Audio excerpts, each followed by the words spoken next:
It's not a tournament. It's what you don't see on TV. The cash is real. The stakes are high. They bet big. They win big. They lose big. High stakes live action poker.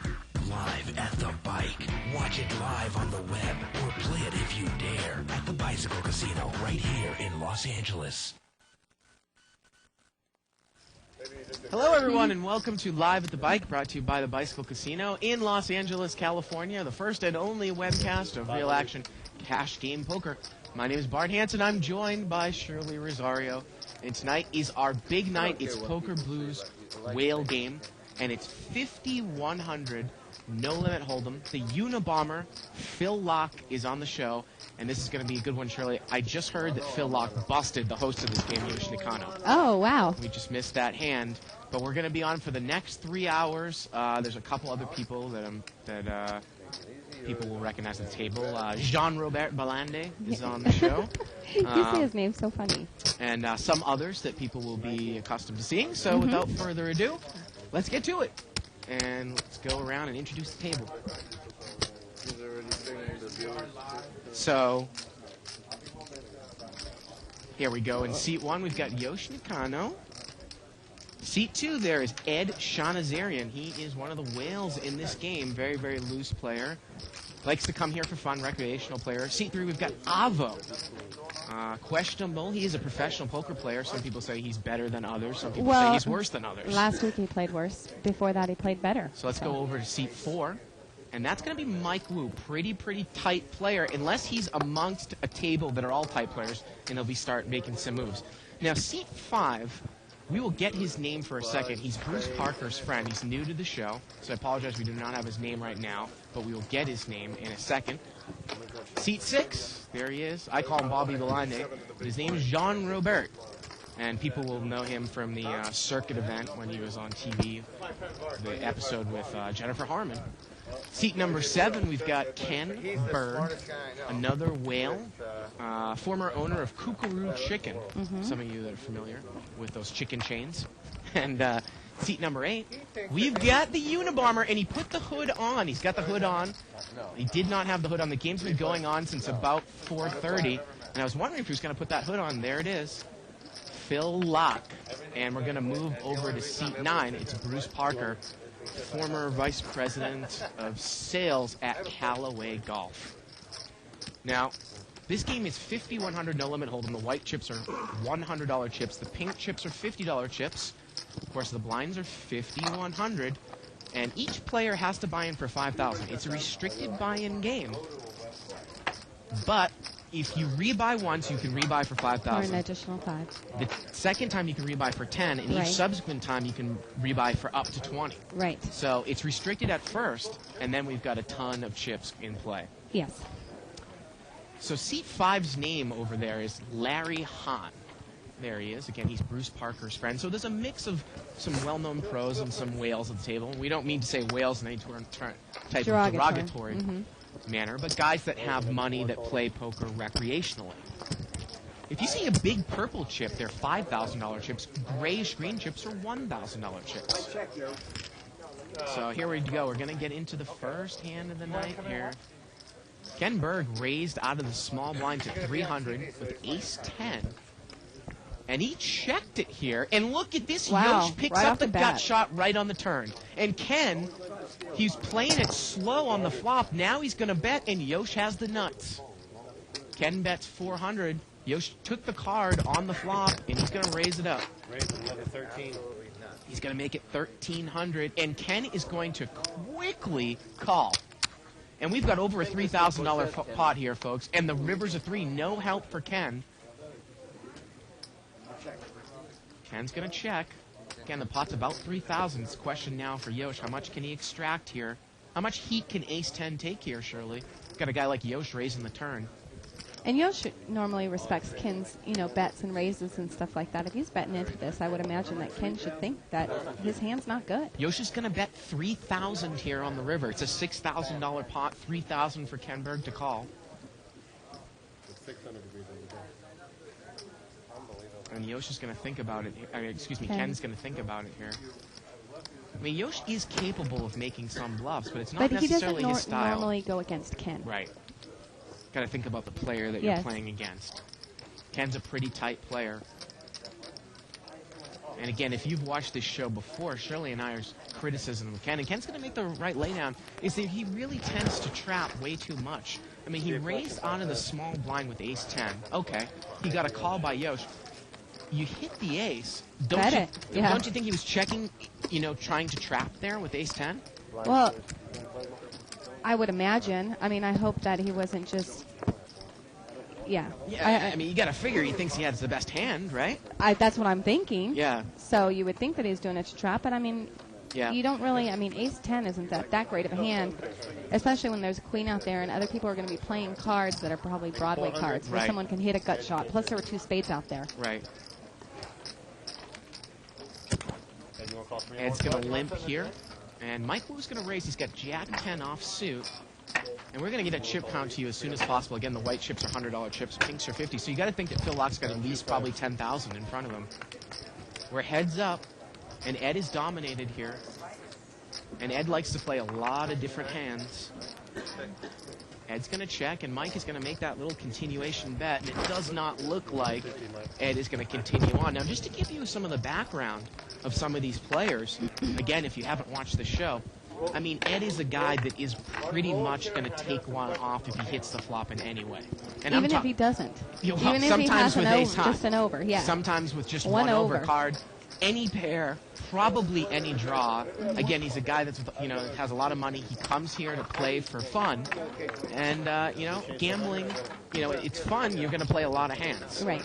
And, he likes to try to, chase things. So that's why sometimes you'll be like, well, how can he make that call? Well, that is his style, which sometimes makes him really dangerous against a guy that, is playing tight and is doing this for a living that doesn't have an unlimited bankroll. How many times, Shirley, have we seen Ed hit like a 2-pair on the river and break a guy? I know. Yeah. We get a live straddle here. Now that means it's 200 to call. Live straddle. The straddle spot, which is the under the gun spot, will have the option when it comes back around to him. 4 players. It looks like everybody folded here. We got 2 limpers plus the blinds, 4-way action, $800 pot. Ace Queen 5 rainbow here. Doesn't look like anyone really hit much of this. Gets checked around. The turn is a 7. Bruce Parker is not in this hand right now. And it's going to get checked around here again. And the river here is 3. So again, Bruce is not in the hand. We have no straight. And it looks like, boy, I want to say that, is King High good here? King High there for Avo. C3, nobody wanted that pot, Shirley, and no one bet. And there it is, King 10 takes it down. It was the best hand, wasn't 800, it? yeah. Yeah. Yeah, $800 pot That's pretty there. sad. Yeah. Now, for some of you that might be playing, Dave Tuckman is playing on our Play for Free site at thebike.com. I know that you that's needed right. a promotional buck to play that game, but he's currently playing in a multi-table tournament, so check it out. I think he's 2nd or 3rd in chips, and we'll have updates throughout the show regarding that tournament. And it's going to be really interesting, again, to see Phil Lock play. If you want to follow a thread that's started on the internet, you can go to 2plus2.com, spelled out, click on forums. World Poker Tour and other televised tournaments, the official Live the Bike thread. Do we have an official Live at the Bike Yes. thread tonight? Yes, we do. Okay, we do. And you can email us at live@thebike.com. Now, Phil Lock, he's got pocket jacks. He's going to raise it up to 400 from the cutoff.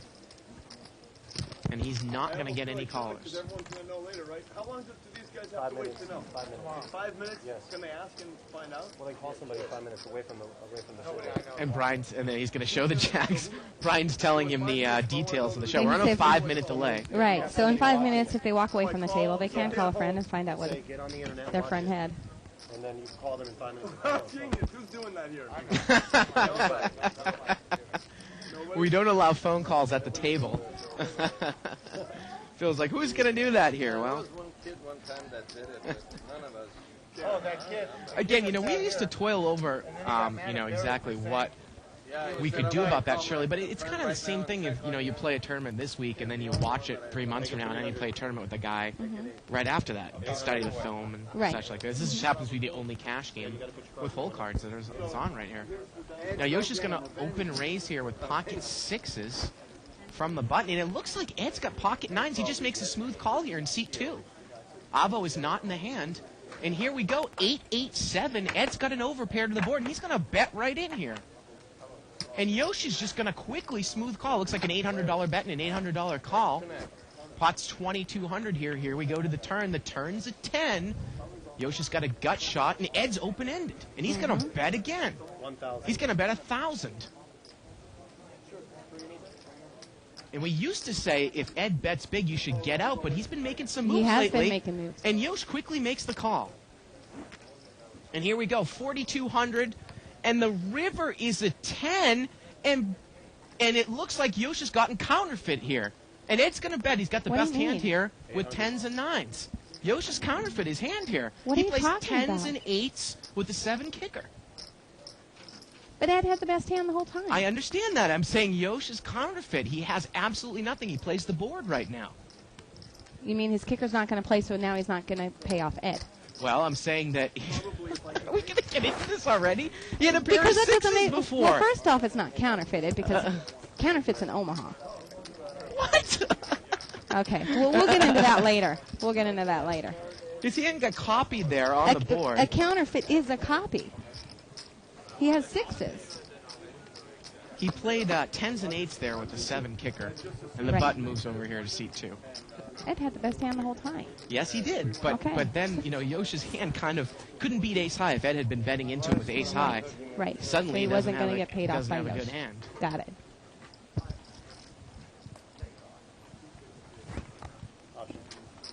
Limped around here.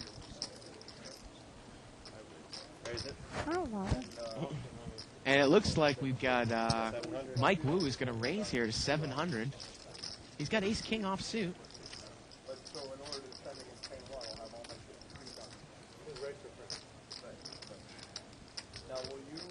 Now Bobby Milan, he's got ace 9. He's going to fold. And looks like Mike Wu is going to take it down. And there it is, and the button's going to move over here to Avo in seat 3.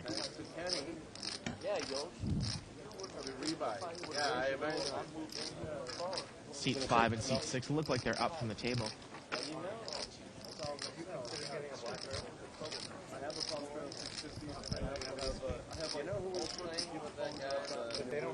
Again, you can email us live at thebike.com. We're playing 5,100 No Limit Hold'em. Phil Locke is over there in seat 8. And it looks like Ed's going to raise it up here to 400, 300. He's got pocket 4s. And he is going to take it down there, it looks like. Well, actually, Yoshi's got pocket deuces. He's going to make the call. So once again, Ed's got a higher pair than Yosh. Mm-hmm. King, 7, Jack here. Not a great flop for either of them. I'd imagine first person to bet's going to take this down. And it goes check, check. The turn's a 5.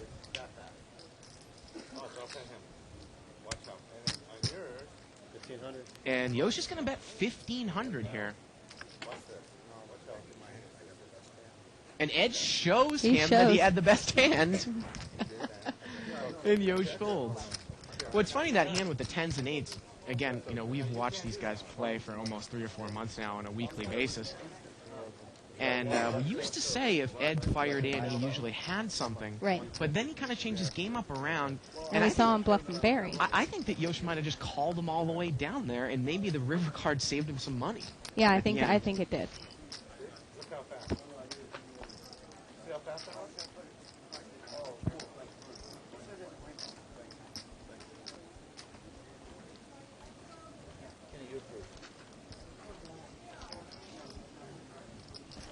Now, we got a raise here coming in here from Phil Locke. It's going to make it, looks like, 250. 250. That's what it looks like to me. It's a And, suited ace. Yeah, suited ace under the gun. And he's Hey, gonna look, take nobody it wants to down. mess with them. No, it doesn't. I don't So think far, yeah. Again, from what I have heard from some players that I respect, Phil Locke is a very good cash player, no limit hold'em cash player. And again, it's always interesting to see people that are famous for their tournament play come on the show, because we've seen a lot of them donk off some chips in cash games. Well, some of them, yeah, but I think that a lot of people might know Phil for playing tournaments, but I think, I mean, he plays more cash games than he plays tournaments. I think the only tournaments he actually does play are the World Series events and the $10,000 buy-ins. He doesn't even waste, he doesn't even go for the other events. So And I think he said that I would say a cash game first. Yeah, and I Cash game think he player said first. with those tournaments, even in the World Series, that he was actually just picking the ones that were going to be on TV to play. Well, I saw him in the cash games a lot on the side when I was at the World Series. Now, I believe that we had a raise here pre-flop by Bruce with Queen 9. And he's going to check here with an ace on the board. Turns another ace. Boy, if Bruce had made that continuation bet, he probably would have taken it down here. Well, now he's going to bet. He's going to bet 400. And now Yosh will got probably pocket call. fours. Oh, no, he's not going to get involved. And Bruce Parker's going to take it down there with actually the third best hand, Queen 9. Yep. Now, Bruce Parker, Ken Berg, Mike Wu play in the Yosh's high-limit mix games that are normally spread on a daily basis here at the Bicycle Casino, which is 300, 600, 400, 800, combination of 7 or 8 games. So these guys know each other pretty well. Right. And Bruce Parker does extremely well in this game. He has been. He has has. done well. Yeah. Absolutely. I think he's been the big winner like three nights. And we only have it one day a week for a couple months, few months. So Yeah. 6 players. We got limped around action here 6 ways. It's a $600 pot. And here we go to the flop here. 8-3-3. Looks like seat number 2 there's got 7-8. That's Ed, and he's going to bet. He's going to bet 600. He's going to bet the pot. And probably no one's going to get involved here with this hand. Yoshi's got pocket fours. Let's see if he gets involved. It's the only cash game telecast on anywhere. And Yoshi's going to fold. And Ed gives him a wry look, mucks his hand, and takes the pot down. Yep. Well, it's good now also, too. We've seen Ed's game evolve. He used to always show his hand, regardless if it was a winner or if it's a loser. Now he doesn't do that anymore. not as much. Yeah. No. He used to be, well, hey, let's take a look. There's Phil Locke. Oh, nice. Camera 8. Show me your nose there. Whoa. 200. We got a $200 raise here by Phil. I believe he's on the button. He's got a king-jack suited. Raise it. And look at this. Yosh is going to raise it up here out of the blind in seat Raise 12 1. more. He has, looks like a king-queen offsuit. So he does have the best hand here. Well, Bruce has got an ace high, but There we go. he has Phil dominated, and Phil was the pre-flop raiser. And Yosh raises it to 1,200 more. And look at this. Ed's going to call with king 4 of hearts. And Phil Locke is going to call. Well, Phil's in position, I'm only calling and I can almost guarantee that Phil's not looking to hit a king here. He's looking at. Well, chances are he's not going to hit a king. 3 of them are dead. That's true. That's true. So here we go to the flop. We've got a $3,600 pot, and look at this. Phil's spiked top pair. Yosh is open-ended. See how Yosh plays it. He's open-ended with overcards. Jack 10 deuce. The pot is about, actually, 4,000 right now.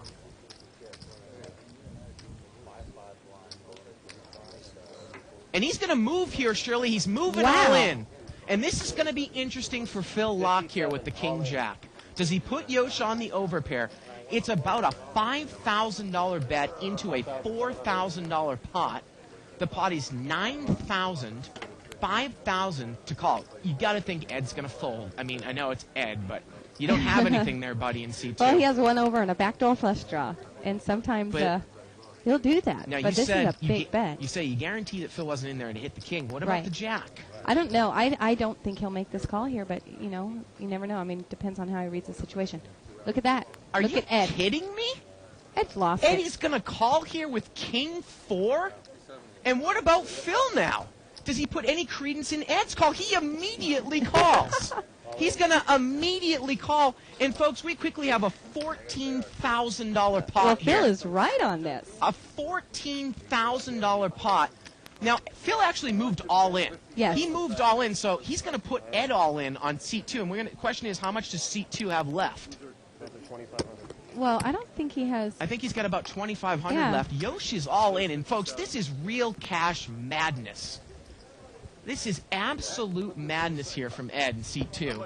And he's going to put it in there. Wow. He's going to put it Ed. in there, 2,500 on the side. And folks, we are talking about at least a $15,000 huge. pot. I mean, this is amazing. It's 2,600 here more for Phil. I mean, we're talking about, again, it was 14,000 when Phil made the call. Here we go. We're going to see the rest of the cards. Well, he's going to see if they might run it here multiple times. Phil's got King Jack. He has the best hand. So the burn is off. It's actually a $19,000 pot. And I don't know if they're running it. Do you run it twice against Well, three here we players? go. Turns a 9. Oh, Yosh makes the Yosh. straight. Yosh has got the straight. Queen. And the river here is an ace. And Yosh is going to take the main there with the straight. And Phil will Phil's take going to the take side. 5,000 on the side there with King Jack. Oh, wow. Unbelievable hand to open up the night here. You really had a hand, huh? Wow. It wasn't due 6. And I don't know what, again, I don't exactly know what Et was doing in there in seat 2. But we had a $14,000 main pot, and we had 2,500 from each player on the side there. That was sick. Lines, please. Small lines. Unbelievable. 10,000 behind you, too.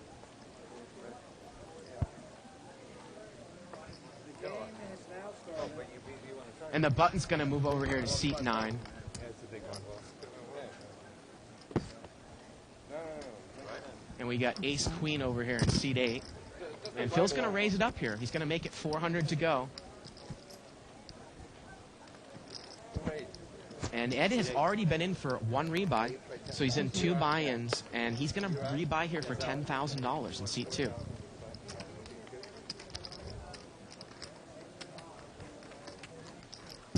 And we cannot see Ed's cards, but he's made the call against Phil Locke. 1,000 more. And Ed's got the same hand. He's got Ace Queen offsuit. He has another.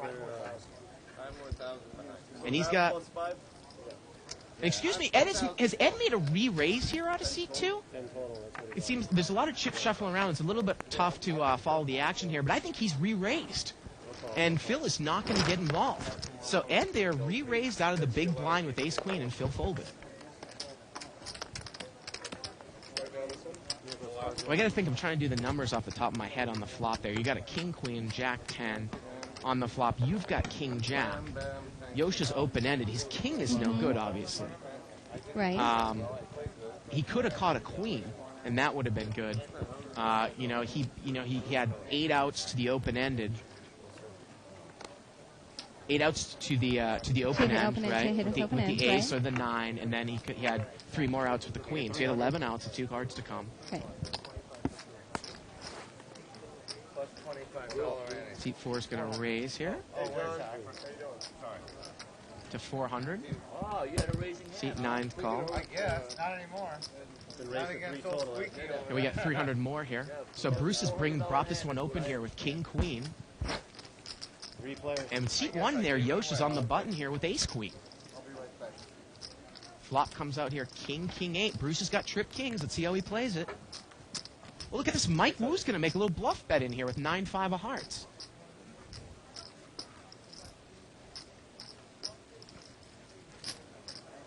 And Bruce is going to smooth call. He's going to play the trap. And Yosh is out of there. Turn here is a 10. Mike Wu has absolutely nothing here. He checks. He's done. Bruce is going to bet. And he folds. And there it is. What was the player's name in seat 5 again? Do you remember? That is Larry. Larry, that's right. Yeah. And there he is in seat number 5.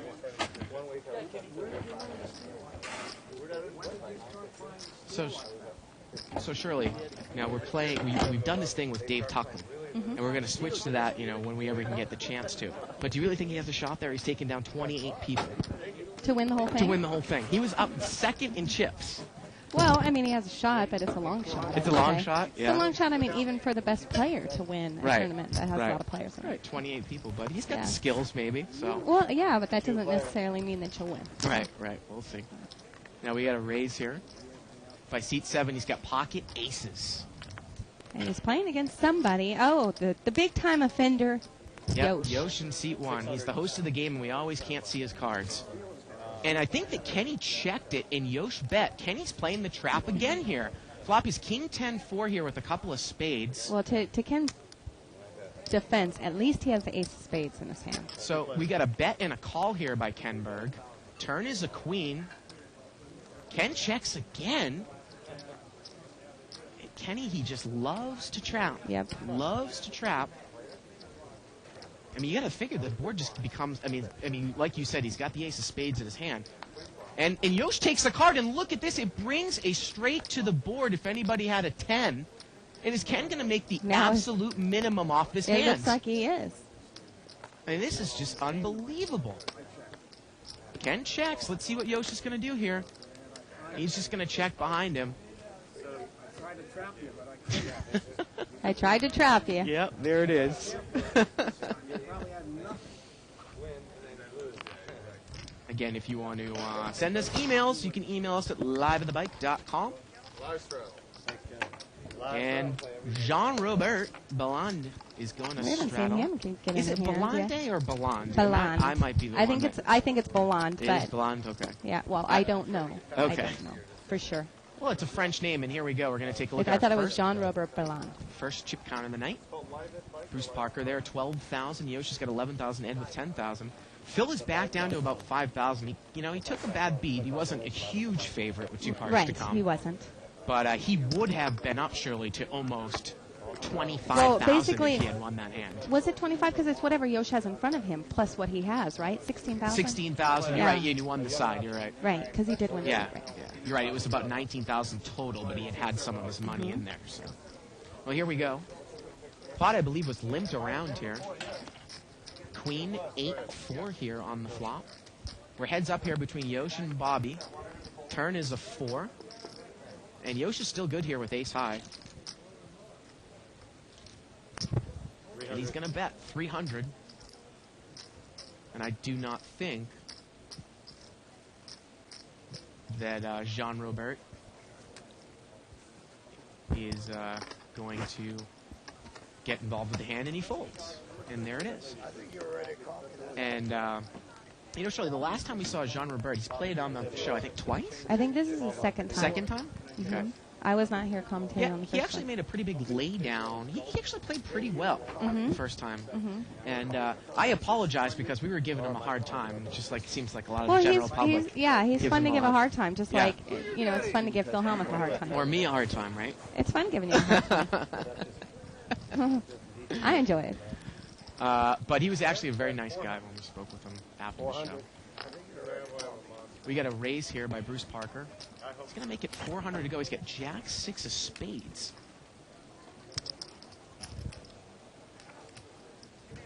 Now, Jean-Robert's got an ace rag here. It looks like he's in the blind. He's not going to play. And, well, Ken Berg's, he's going to muck Jack 10. So, Kenny Berg, it's almost like I like the way that he plays so tight. But it's almost like he misses a lot of value because he's always trying to trap. Yeah, I think he does. And I wonder if it's because maybe he's new to the no-limit cash games. A lot of these guys are new to no-limit cash games, the guys that play Yosh's game, because all they do is play high-limit, mixed games. Mixed games. So I wonder, does Kenny play... And they don't even play. Oh, there's Barry Woods. Yeah, They there's don't Barry even Woods. play limit hold'em that much. Really? Yeah. And do you wonder, does Ken Berg trap in those games? Like, will he trap with the I wheel don't after the know. second draw and deuce to 7? I don't know. I would hope not, because in those games, Yeah. you got to get. I mean, there's so Yeah. many betting rounds, and Yeah. you could get so much money. You just have to get your money in there with the best of it. Well, kind of like you should do in no limit, but Yosh is raised here with ace queen of diamonds, and Ken's got an ace 8, and he's going to make the call out of the blind. King 7 king. Yosh has the best hand here.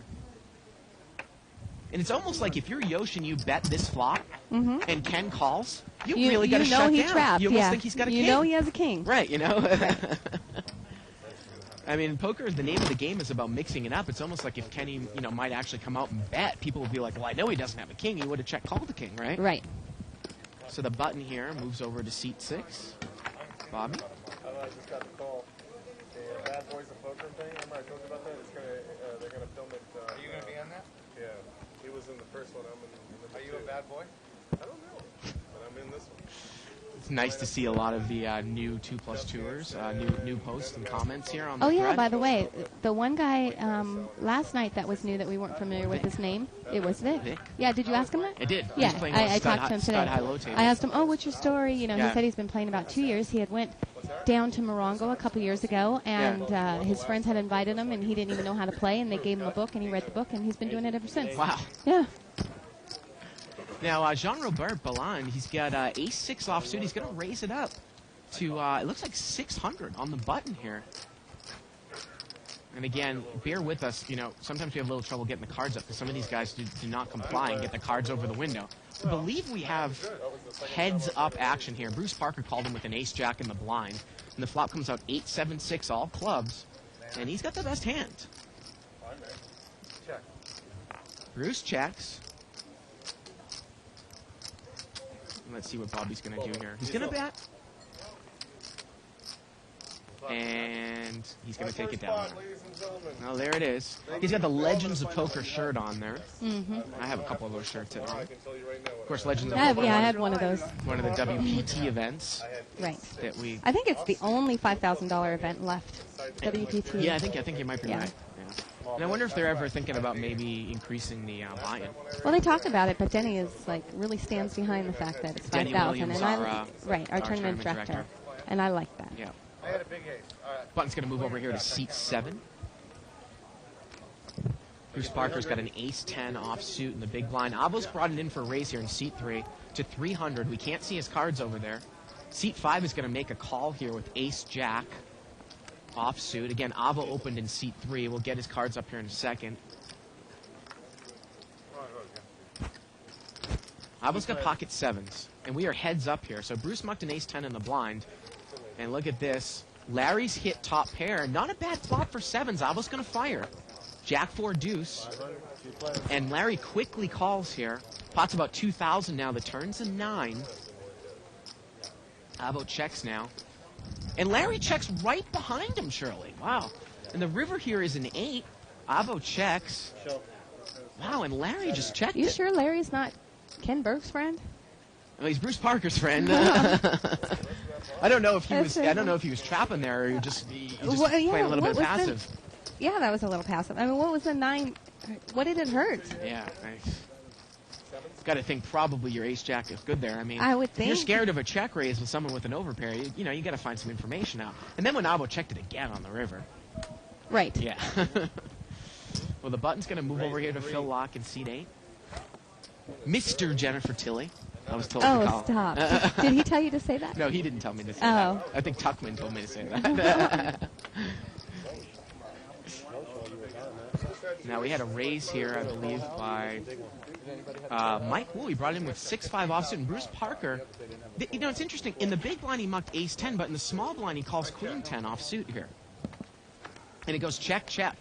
Mike's got a straight draw. He takes the card. Bruce had top pair, and now Bruce is going to bet. He's going to bet 200 here. Well, this was a limped pot, right? One limper, yeah. Yeah, it was only $50 Well, more actually, dollars. No, to Mike. call. No, Mike raised it up.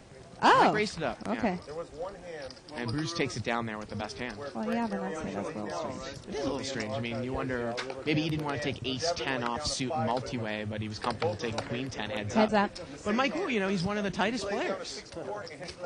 Although he just opened there with 6-5 off suit, so. Thing you've ever heard of? In Limit Badoogie.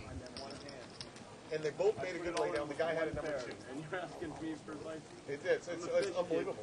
I sit at a table And with Devin's her, like, would you believe this? And he turns over. And the button here. Oh, is in thank you, seat Standard 100. 9. Oh, wow, we get a whole bunch of discussion about I that. had number 2 cracked 4 times. in one Pocket day. aces there. Never seen Seat that 5 ever. I and never pocket hope 10s that for any seat happens to anybody 9. in life.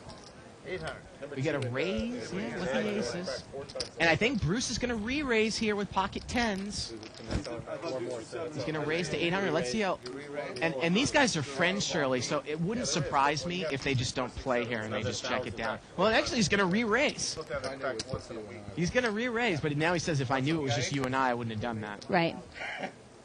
And Bruce asked him, do you have aces? And I think Larry said yes. How much is that? 1,000. It's 1,000 more here. That's 1,000. He asked how much this is. About 3,000? Doesn't look like that to me. Yes, it does. Actually, this might be more than 2,000 in that stack. Well, maybe these guys are going to play against each other. I know that these two are friends. What did I say, 27? Isn't that almost 3,000? It's not over. Sure. You want to count it? Yeah. And he's going to... And Bruce is asking for a count here. Here, let me just, Wow! 3,000 numbers. And he's just going to... So it cost me 4? I'm being silly? Yes. No, I just wanted to. 3,050. 3,050. So Bruce re-raised, and I guess Larry moved all in. Well, he's... No, he asked him how much he had left. And Phil Locke, he's... You're a rookie. He's all- You're no longer rookie status. I don't know.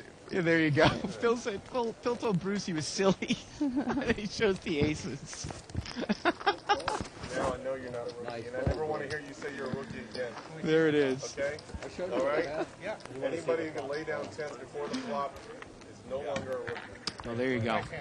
Obviously, that was a nice lay down with tens. These guys are friends. They don't necessarily Well- want to play against each other. Right.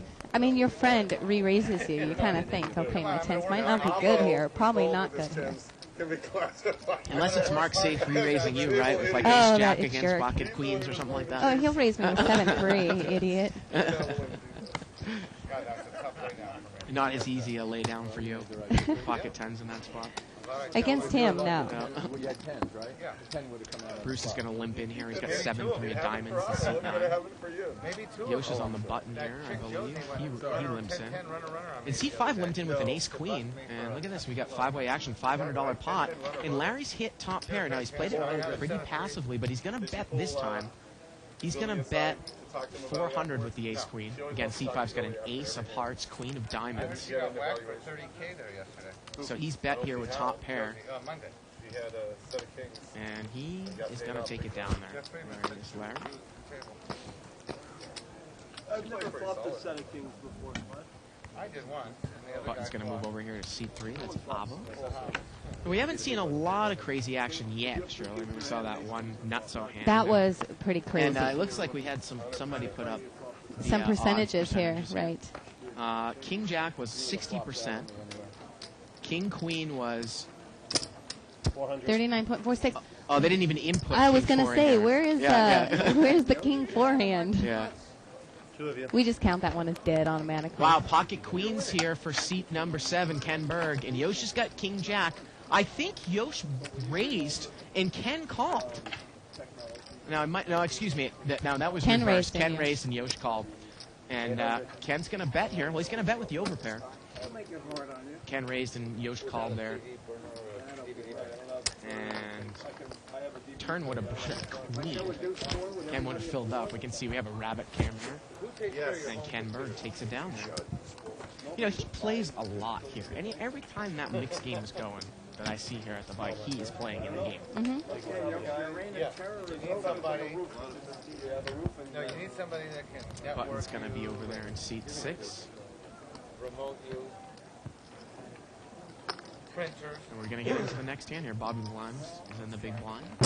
500. And Kenny Berg is going to raise it up here under the gun to 500. He's got big slick offsuit. Ace of hearts, king of spades. It looks like he's going to take it down there without seeing the flop. And he shows But it. he shows it. What was the other one? Ace king. You know, there was an interesting article in Card Player last issue. We had said that it was actually one of our consulting producers at the LA Poker Scene, our television show in England, that wrote the article about the devaluation of ace-king. And he didn't specifically mention cash games, but a lot of times, you know, especially in a cash game, ace-king is just a drawing hand. Sometimes in a tournament, you have to live and die for it, right? I mean, especially if you Well, commit you a lot of do. chips to A the lot of pot. times you do in Yeah. tournaments. That's why I can see it better. But, you know, you oftentimes see people just sometimes limping in with ace-king in early position or just smooth calling a raise in position with ace-king, as opposed to maybe how you'd play it harder in a tournament. So, and Avo raised there. It looked like he had a Jack 10 suited. No one's going to play with him. So a stack of white chips there is 2,000, and a rack is 5 stacks. So that's 10,000. Is that why you do that? Avo has about 6,000 and a little bit of some $50 chips there. So did you hear that, Bart? They're at the final table. Dave Tuckman is at the final Table. He's Wow. 4th in chips. 4th in chips. I've got to tell on Yeah, I just want to make sure the world. And see that little Hey, I purple told you chip? guys David knows how to play. See that purple chip there? That's That's 5,000. right. chip. It's a big one. The hot pink ones, those are cool chips. I We got a like those. $400 raise They're here by 50. Mike Wu. Open raise with King 10 offsuit. And Kenny Berg's got pocket queens again. And he says, I'm going to re-raise.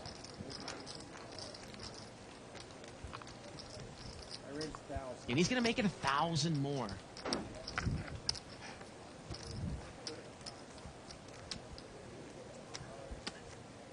And Mike Wu is not going to get involved with the hands.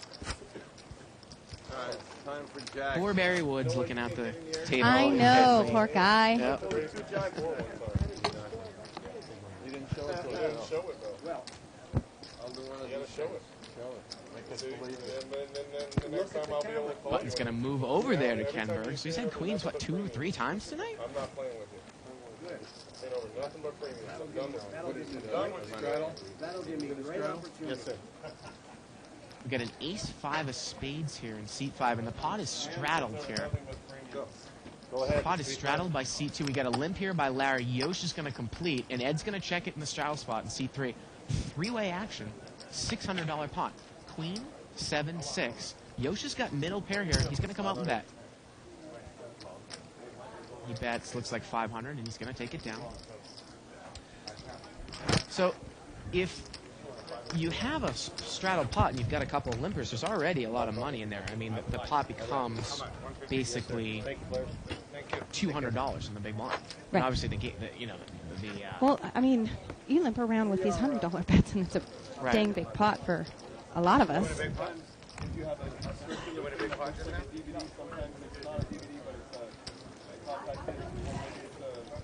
and There we we're gonna take a look go. at Tuckman there. Looks like he's in maybe Do we see any other of the third other spot names? there. Is it Chetney or Chet New York? I'm actually not. Duck, I know, is a guy that follows the show. Okay. Yeah, so we got maybe 6 or 7 left there. Again, David Tuckman's, some of you that are not familiar with the show, is One of our the commentators. Yeah. So go, David. Good luck to him. Of course, there's a $200 bounty on his head. Mm-hmm. Button's over there in seat 8. And Avo's going to bring it here in early position. He's going to raise it up to 350 with 6, 7 of diamonds. And Bruce Parker's got a king 9 of clubs in the small blind. He's going to make the call. We've got a $700 pot here going heads up. Avo, pre-flop razor. And Avo flops a big draw here. He's got a flush draw Wow. and a straight draw. And a gut shot straight flush draw. Ace 5-3 with a couple Four diamonds. And Bruce diamonds. bets. He bets 400. Let's see how Avo's going to play this.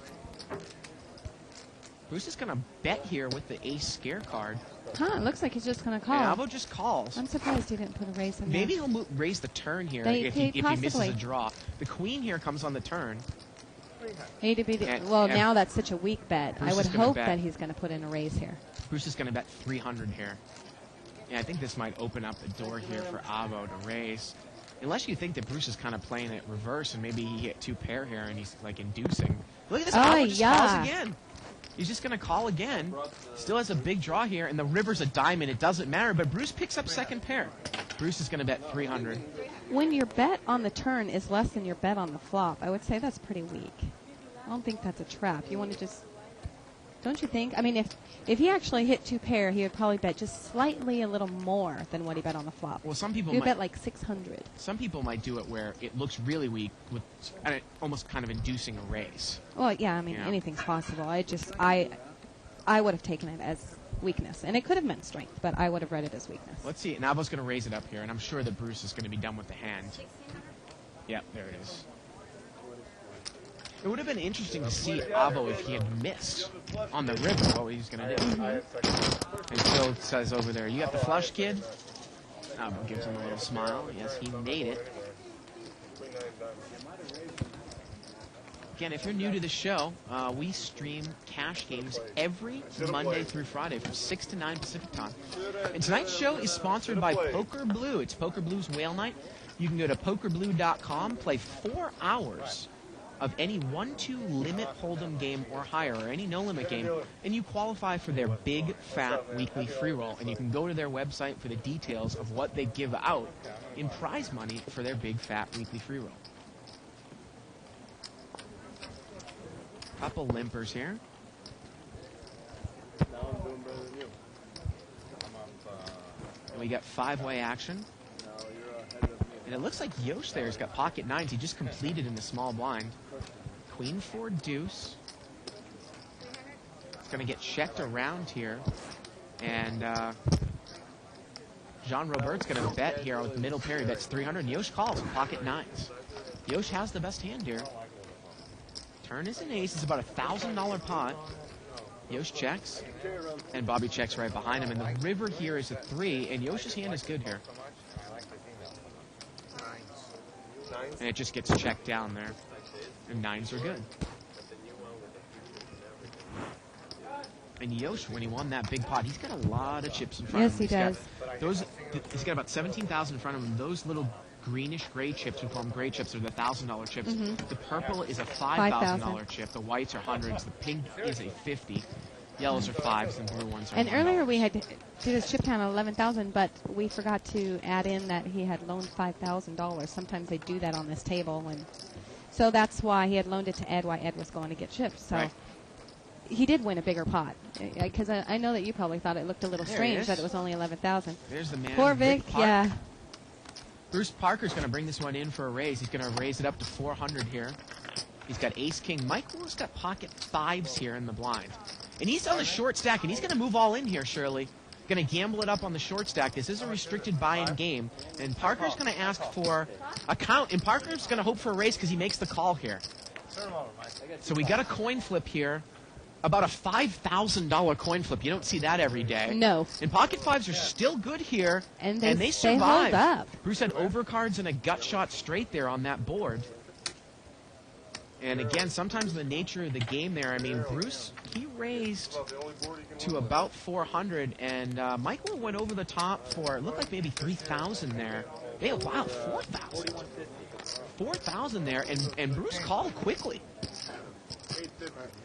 And I thought it was a lot less than that. I mean, obviously, sometimes you see that in tournaments, Shirley. But, you know, so in a restricted buy no limit game, you'll see some players tend to gamble it up there a little That's, bit. yeah, I don't know nice why we- picture. I don't know why we're watching that. They're the two There's two Vic and players Barry going, trying to get why in can't here." I get in this game? Yep. Button moves over here to seat 2. Again, that was actually more like an $8,000 coin flip. Pocket 5s against ace king. And this is real cash, folks. We're playing with real cash. Now we get a $200 raise here by Jean Robert. Ken Berg's going to smooth call with pocket 10s to his immediate left in seat 7. The button here has got pocket 7s. And Ed's going to re-raise. He's going to mini re-raise to 600 here.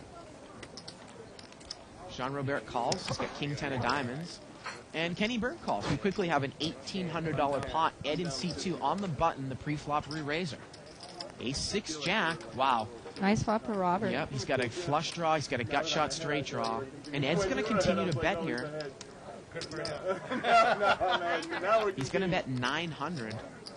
Now, the problem here for Jean Robert is if Ed has an ace, the semi-bluff move is totally out the window because there's no way Because that you Ed's can't going to get lay Ed it off down. a hand. Right, even if Ed Right. had ace deuce offsuit here or something like that. But it will protect his hand against Ken, I think. Ken will make it a laydown with 10s if Yep. if he comes in. Pot is $2,500 right now. It's $900 for Jean Robert to call. He's got a huge draw. He's got a gut shot to the queen. He has the nut flush draw.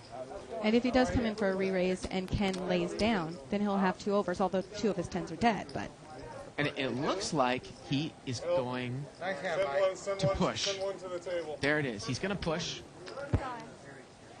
And Ken Berg quickly folds. And this would be an amazing call by Ed with pocket 7s. I mean, he can't beat the ace. He can't beat the jack. Jean Robert's favored with 2 cards to come here. He's got overs. He's got a gut shot. He's got a flush draw. And it looks like it's 5,000 more here for Ed to call. I mean, this would be an amazing call. I mean, it would be pure gamble here. Take the 900 And Ed's saying take the 900 and count how much more. And if it is 5,000 more here, Shirley, we're talking about a pot that's 7,500, 5,000 to call. And look at Phil Locke over there. He's having a lot of fun over there in Seat 8. We know that Ed does like to gamble, so if he does make this call, it doesn't necessarily mean that he thinks he has the best hand. Maybe he thinks his 7 diamonds would come with the running diamonds. It could come running diaments, yeah. It's Could come a 42.50 7. more. Again, the pot is about 7,000. 43.50 to call, exactly.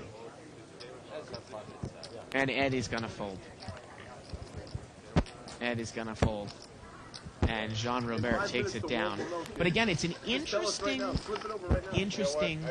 situation there, Shirley, because you know that Ed might not even muck maybe, King Jack in entitled to a bluff when I haven't played a hand in 2 hours. second pair. Right? That Ed might? And might not muck King Might Jack. not. Oh, I was going to say, yeah. Might not even muck that hand. There's a good chance that 2 sevens was Button's going to move over here in seat 4. There's a good chance that 2 sevens was not good. There's a good chance that 2 sevens was in front. And I'd be We haven't willing seen to Phil bet Locke my play that 500 much. He got involved with that hand, and he got a little bit unlucky. 2 sevens were in front. Bruce Parker's going to raise here at the gap-suited connector. He's got 8-6 of spades, seat 9. He makes it 300 to go. Now Bobby Blind, he's got ace-9 in the blind. I'm a little nervous. Just because I want to pot. And he's going to call. He says, just because I want to pot. Momentum rush. Play his rush. Here we go to the flop. 4. Jack, Jack, 10. Jean Robert has the best hand here. And it's going to go check, check. Turn is a 3. Ace high is still good. And he checks again, and now Bruce is going to bet. Wow. Jean Robert's going to call. Maybe he thinks he's got the best hand here with ace high. And the river's an ace. So he's got top pair now. And he checks. Checking possibly to induce a bluff here, I'd imagine. But Bruce is going to bet He's gonna get it. 1,200.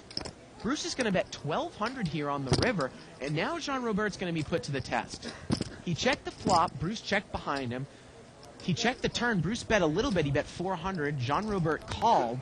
He's checked the river, and Bruce has come out and bet the pot here on the river. He's bet 1,200. Pot's about 2,500, 1,200 to call. Did he call? I wonder if he called thinking his ace high was good on the turn. Well, if he did, how would this change anything? That's what I'm saying. Yeah. I mean, unless if he And he if makes he the does call. make the call. He makes the call. And he said, I either got you or you flopped a monster like Jack 10. And ace 9 is good there. And there you go. And he's going to take down there about a $3,700 pot. All right, that's it. I'm playing every hand from Maybe from once now Bruce fired again, he thought, what is going on? You know, he called on the turn thinking my hand's the best, but then Bruce gets enough Guys, courage I'm to almost fire at again. starting He's Phil like, says, from now on, I'm playing let me every get hand from starting now on. chips. Said I had on. Jack I've crap. been real quiet. Jack crap. As soon as I get my I starting doubt chips, he'll be playing every I hand. throw that away. There was a good chance that I wasn't going to lay down. And I think that Bruce Parker is going to play out, Oh, no, pull I out haven't about started. $5,000 more dollars. Now, people that are watching this and might have friends that might be interested in the show does repeat on a 24-hour loop all the way up to 4 p.m. Pacific time tomorrow. So you can catch it all night long, all day tomorrow. And if you ever want to see any of the shows that we've done in the past, you can sign up for the archives. Click on the archive/on-demand banner, the upper left-hand corner of your screen at liveatthebike.com. Check it out, $14.95 a month. Gets you all the saved action. Look at this. Jean Robert is going to mini raise out of the small blind, 100 more with a gap-suited connector. He's going to make a little pot builder bet. And we've got 5-way action times 200. It's a $1,000 pot. Put that one in your notes. Here we go to the flop. Ace 5-4. Well, Larry in seat 5 here has got top pair. And let's see if it gets checked to him. You would think he's going to bet on the button, wouldn't you? With ace 9 here, and he does bet. Yes. He bets 500 into a $1,000 pot.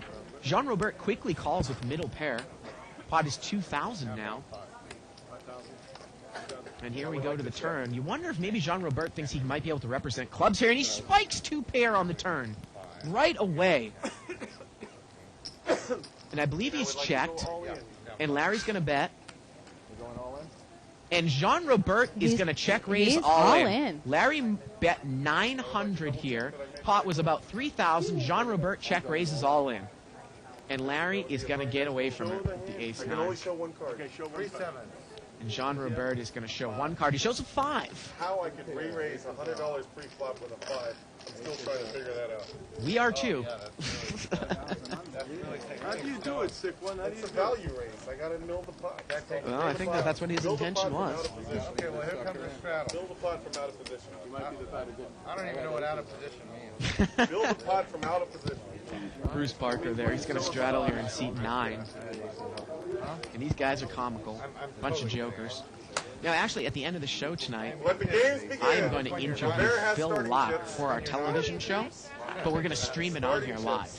So I'm going to do a Oh, little cool. interview with him out on the plaza, kind of a little bit of a fluffy interview that we do for the TV show, and then we'll get into some hand analysis. If he plays more hands. Yeah. He's only getting around one hand here so far. I thought that David was going to interview people while we were in Came here. in with your 10-9. Not tonight? Not maybe. Phil? I don't know. Games Limp, begin. limp You get the here. special guest. He Yes, gets the of course. old stud head. That's right, right. Limped around here. Starting chips. Oh, yeah. So we've got 4-way action. It was a live straddle, so it's an $800 pot. 973 here. Look at the garbage we have out there. I do one of those things that he did. And Ed has played remarkably tight so far tonight. Was he picking his nose over there? And- Are you're kidding, right? Well, pre-flop. Pre-flop. John Robert I is going to still bet. can't get over King 4. That's probably the worst that I've ever seen him get his money in there. He's doing it for fun, remember, you know? Well, I understand that, but Jean Robert, he bet there. He actually had the best hand, and he shows the 5 again here on the button. Starting chips. Chirping. Where'd he go? An email here from Michael Howe. Got a miss blind here. He said, if Ed goes on one of his 40-minute walks, can Barry play over his seat? I've seen this allowed in some casinos. Just curious if the bike allows this. Well, they can. I don't know if it's set yeah, up they in do that allow way. playing over.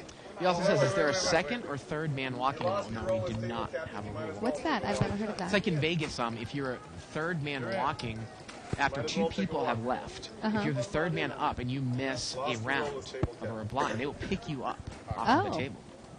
We definitely do not do that here. No. Ace King here for seat 4. He's going to make it 300 to go, Mike Wu. And Jean Robert is going to call here with pocket 3s. And we are heads 5 up. on the flop, please. Jean Robert's calling for a 5 on the flop, but he hits his set, and Mike Wu's got Ace King. Oh, wow. I would like I to need to raise. end his ace diamond. And look with at it, this. so Jean we're Robert is see. going to immediately raise with his set. Mike Wu bet 500, and let's see how he's going to raise it big. He's going to make it 2,000 more. Wow. Huge raise here with bottom set. And he's going to get all of Mike Wu's money. We preach fast playing in this show, and it's exactly what Jean Robert's going to do. Mike calls, and he's going to take it down there with a set of 3s. And he is going to take down about an $8,000 pot there with the set. And there it is. Immediately raising in position, heads up. Well, yeah, I'm sure he knows that even if he puts in a big raise, he's getting paid by Mike. You know, if that's if he does have Ace King, people just don't get away from that when they only have $2,000 left and the pot was as big as that. Might as well get your chips We in like there. it when Bobby has money.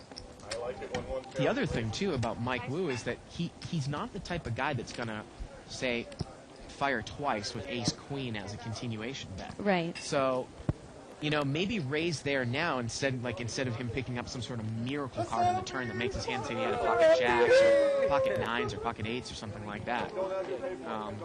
Because he's not going to fire twice. Come here, David. Come sit on my lap. David got knocked out in 5th. Here. Oh, you Come got on, knocked tell out us in about fifth it. spot. Button's going to move over there to seat 8. How you doing? Rub a little luck on me. Rub a little luck on me. And we've got a $500 pot here going limped around 5 ways. Ed's got the nut flush draw here in seat 2. 10-5-8 with a couple of diamonds, and Ed's going to bet. He's going to bet 500. And it doesn't look like I don't know if anyone can pay him off here. No, it's up to Yosh. He's got ace-6 offsuit. Bruce has got middle pair. He's going to muck.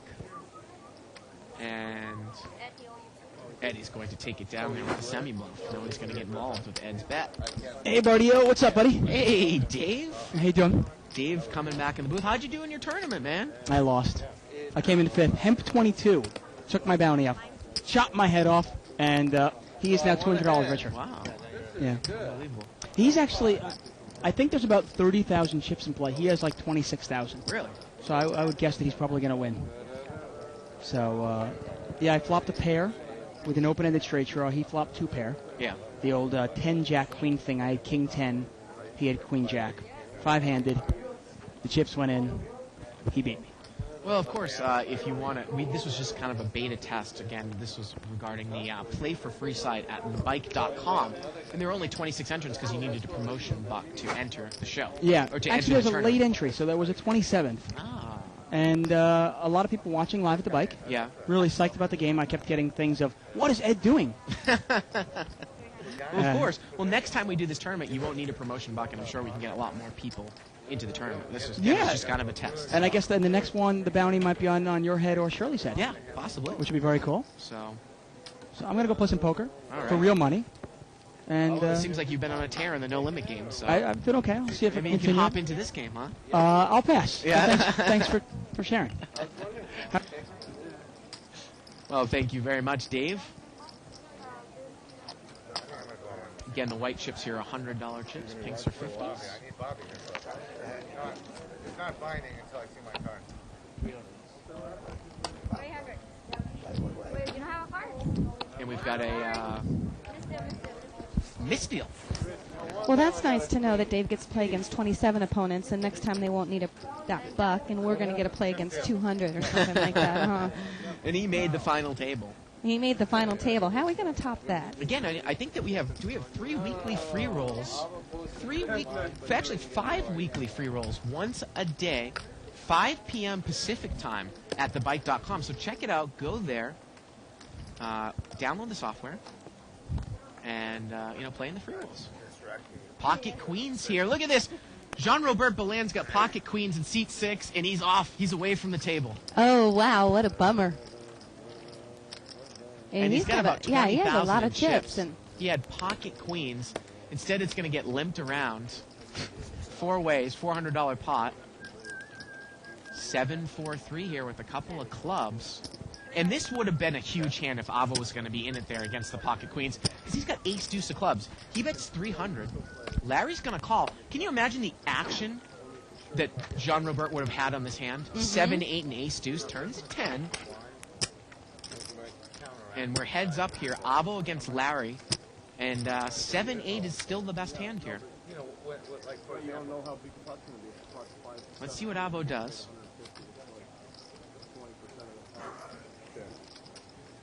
Yeah, but if you compare it to... And it goes check, and the river here is a 9.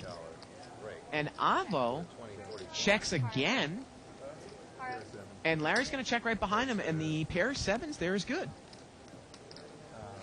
And there it is.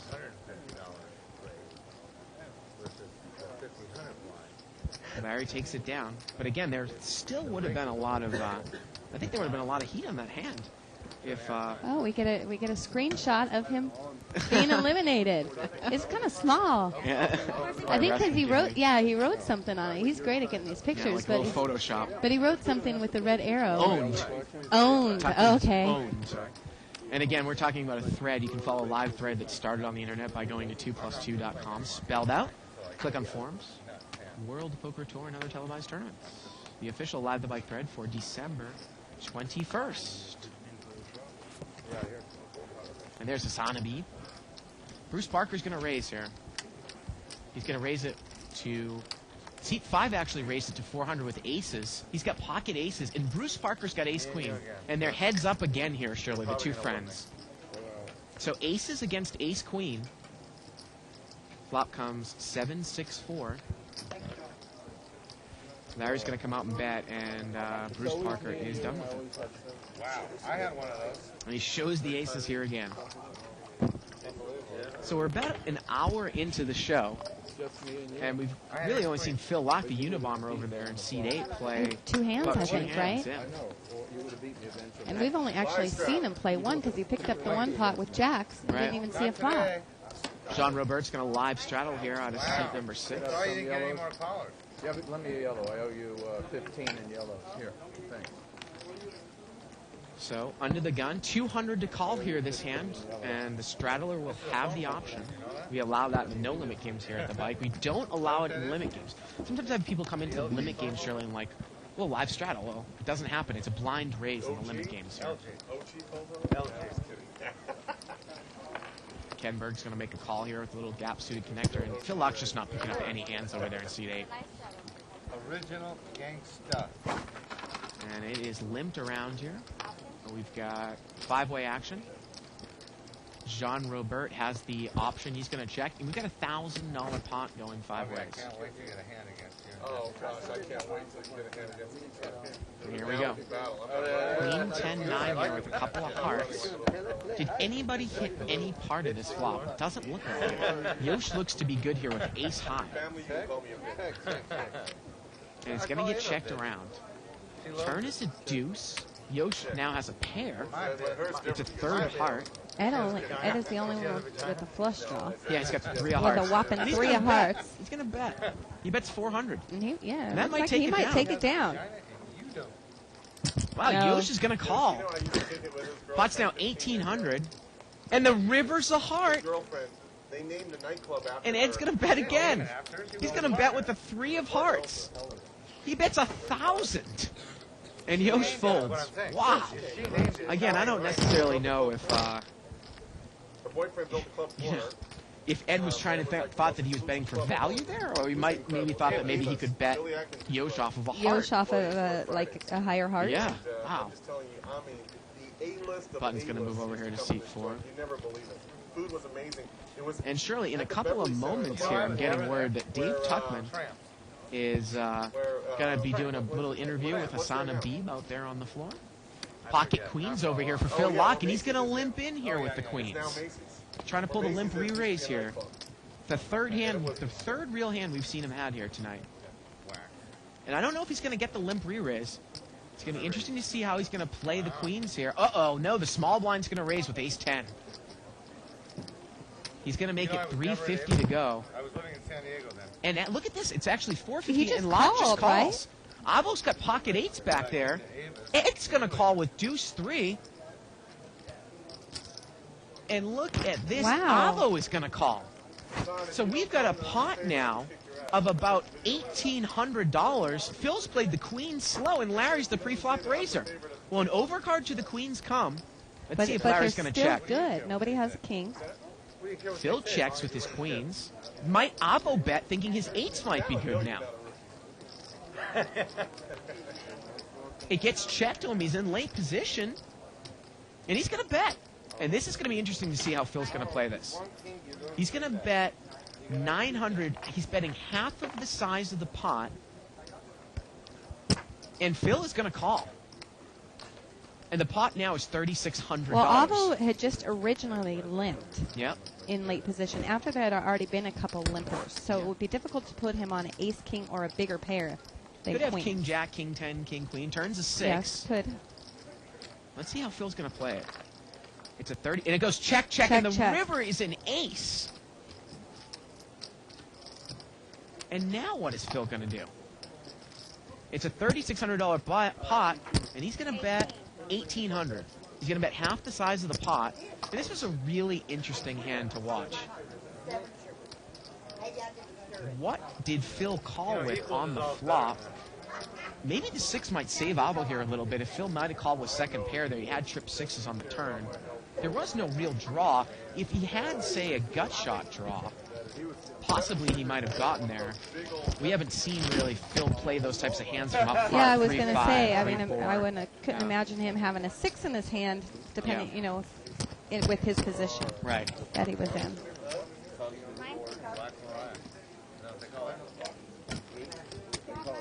And we're actually going to go over to Dave Tuckman and interview Hassan Habib right now. So take it away, Dave Tuckman. Here I am, David Tuckman, on the floor of the Bicycle Casino with one of the world's greatest poker players today, Hassan Habib. How you doing, Hassan? Good. How you doing? I'm great, man. So, what's new? What's new in the poker world right now? In the poker world? Yeah, how the tournament's going? Cash games? For me personally? Yeah. Oh, things are good. Things are good. I've had a really relaxed year this year. Yeah. I think I played maybe a total of, I think under 25 tournaments total, including all the World Series tournaments. That's pretty light for you, huh? That's really light. Like last year, I didn't play tournaments in January, but February, I started Commerce, and I think I might have played 20 tournaments just in February. Okay. So for the whole year, I played only 25, less than 25. But I've been in a relaxed mode, like. Well, you kicked some ass in 04. 04 was a very good year. Yeah. Great year for me. Yeah. What about 06? What can we expect? 06, right now, if I stay in the same mind frame, I think I'm going to concentrate on playing a few more tournaments because it's getting so huge, and I don't know how long I'm going to have it. The tournament touch, and might as well try to see what I can do this year. So I think you got the magic touch. I'm going to give it a shot, see what I got left, if I had any gas left, yeah. This is a pretty exciting game here. We've got Phil Locke, we've got Bobby Belande, we've got Yoshi Nakano. Who's the favorite? Who's the favorite? I mean, if you got $10,000 and you got to back somebody here, who are you going to back? I think Phil Locke is great in side games. He's really good. He actually plays no limit only in side games. Yeah. That's how he makes his money when he's not playing tournaments. So if you got $10,000, it's on Phil. I think I'm gonna have to do that. Yeah. Okay, sounds good. Well, happy Bobby holidays. Belande. Oh, thanks. What about Bobby Belande? I think he might be the next favorite because he can really rack it up. He can have 40,000 in 2 hours. So. Okay, Bobby owes you some money for that one, right? He owes me some money. Yeah, Bobby. Hey, Bobby. I just plugged you, buddy. You owe me at least $1,000, all right? Okay. Well, happy holidays to you, son. All right, well, and thanks good luck in 06, man. Thank you very much. Okay. Thank you very much there, Dave. Well, I've heard, and this is, I guess, just speculation from certain players that play with Bobby, that he kind of plays one of those types of guys that plays on the edge. Like, he might put his whole bankroll on the table when he's playing. Uh-huh. So. Which a lot of the high-stakes poker players have grown up and played that way. I just don't have the guts to really do that. I'm more conservative. No. Well, plus I think the fact that a lot of these high-stakes players have been playing a lot longer than we have, and we have the benefit of learning from some of the things that they've done. Yeah. Some of the mistakes that they've made, we don't have to make. This was limped around here. Phil Locke did not bet out here on Queen Jack, and he's checked top pair again, and he gets checked around again. The river's a 6. So Phil never bet here with top pair. And now Kenny's going to bet 400. He's going to try to steal this one with ace-9. And wow. Phil. Oh, excuse me. Ken had ace-9 there. I think we might have the cards up there wrong.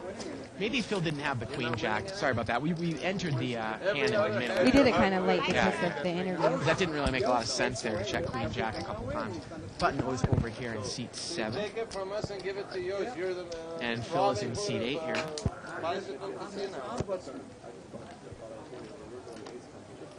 So Yoshi's going to straddle here out of seat 1. 200 to call, and Yoshi's got not a bad straddling hand there. He's got ace-jack in the straddle spot.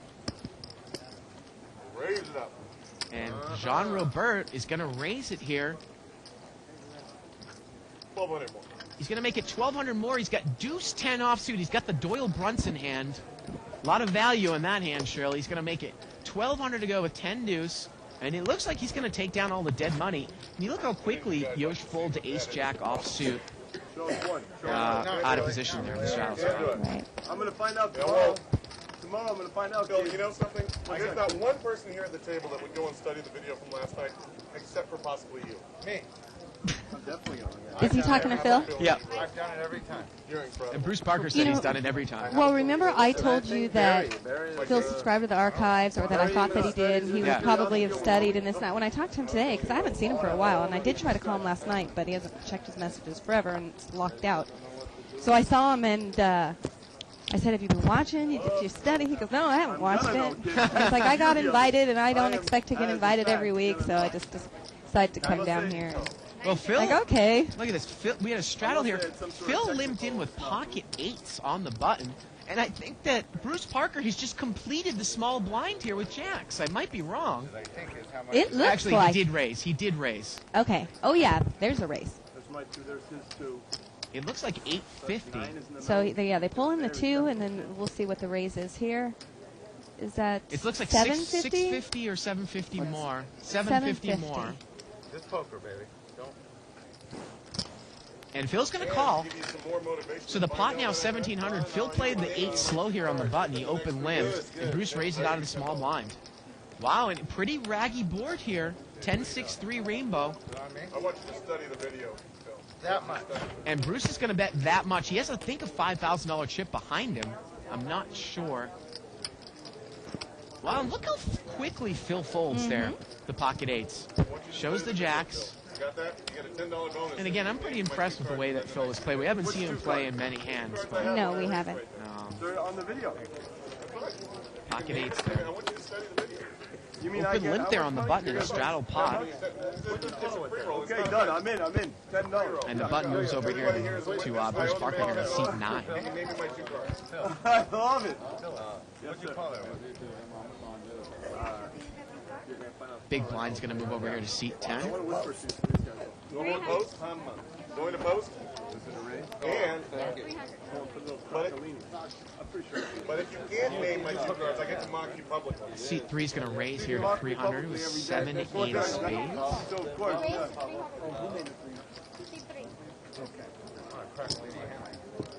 Kenny Berg's going to call with King 10 off sim. Couple folds. Hey, did we do the turn on my hand? Okay, turn. Call. Phil, we did. I didn't say it, but he didn't hit a set of Oh, it'll 8s. be in here. Do you think they did it? Yeah, they If wrap you it. watch it. Three-way action here. It's a $900 pot here. The flop comes out Queen 8 9. And remember, and Avo did not come out and bet here. I believe he was the pre-flop raiser. And he connected with that flop. Turns a deuce. This is not a putt to win deal. And now Avo's going to bet. And actually, Ken is going to bet. Ken is going to bet here. He's got a gut shot. He bet 600 in seat 7. I mean, Avo raised it pre-flop. He hit a piece of it. He checked it twice. And Ed's got bottom pair. The funniest thing here is if Ed calls, do you think Avo calls? Could Ed possibly protect Avo's hand here? And then if Ken Berg doesn't make his draw, Ed might win this hand if a blank comes on the river. Let's see what Avo does.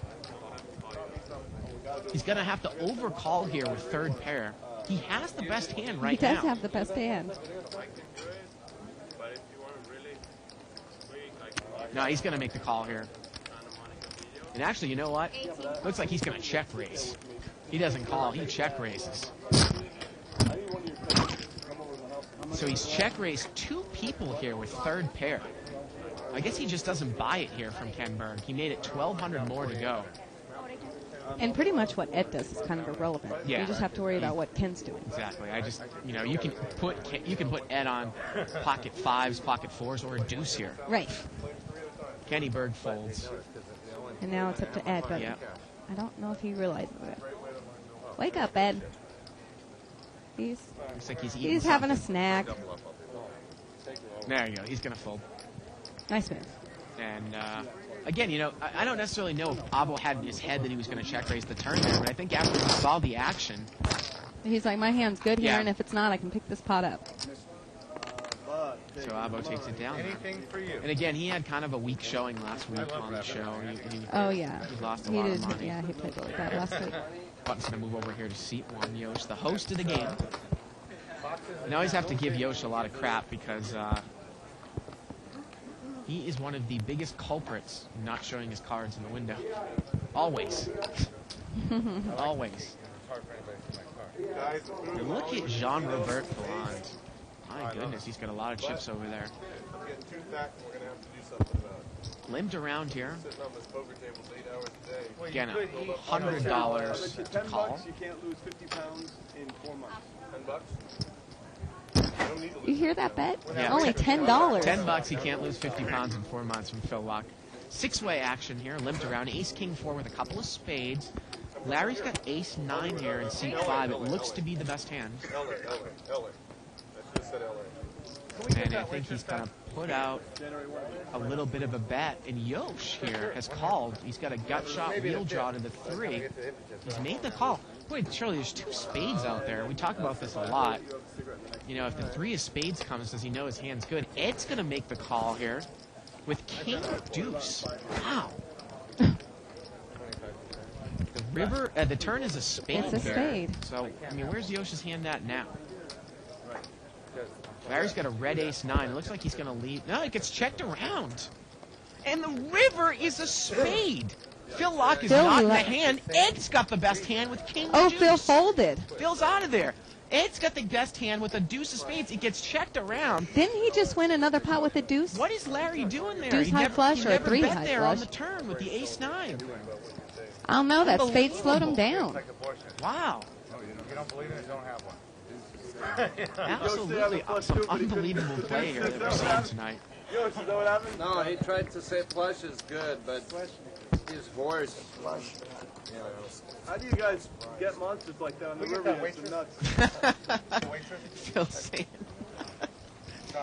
Ed showed down the deuce of spades. I don't know if Phil's ever seen a game like this before.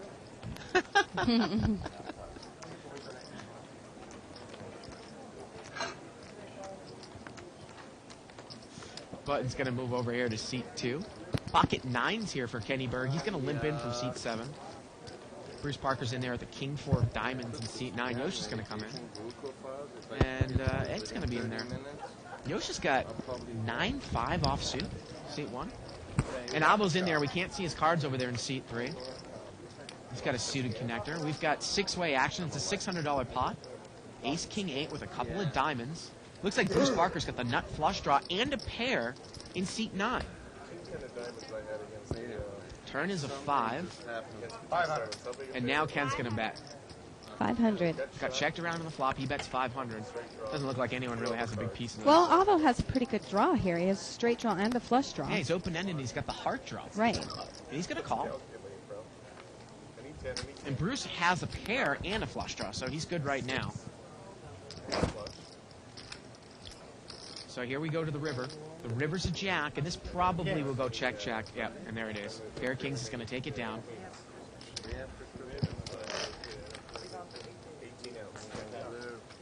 18 ounce twice. So Bruce Parker takes down another one. And the button here is going to move over to, I believe, Yosh in seat 1. Where is the button? Well, I think that. Oh, the dealer took it with him? Bin took her with her. Took it with her. Took it with her. Okay, let's talk to me.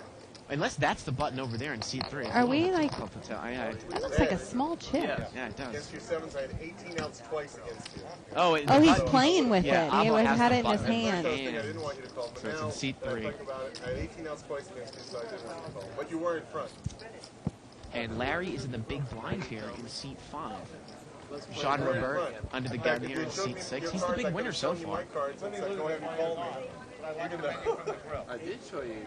But I'm saying, had you turned over without Ken Berg's got a queen jack I could have off turned suit. over my cards without a pair, and I would have said, go ahead and call, even though I don't have a pair. I see.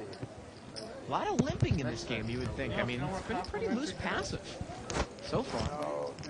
And we've got about 6-way action. It's a $600 pot. Now that the game's a hook. King 5 jack. Ed's open-ended here in seat 2.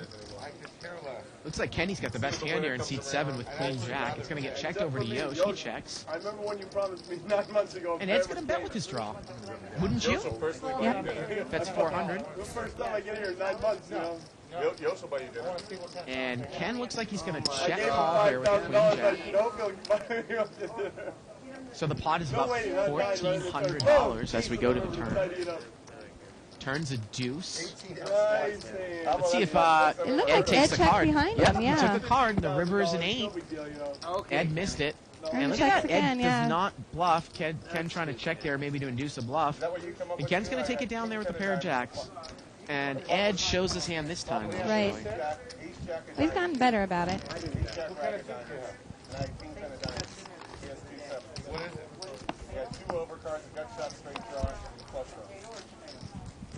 Button's going to move over here to seat 4.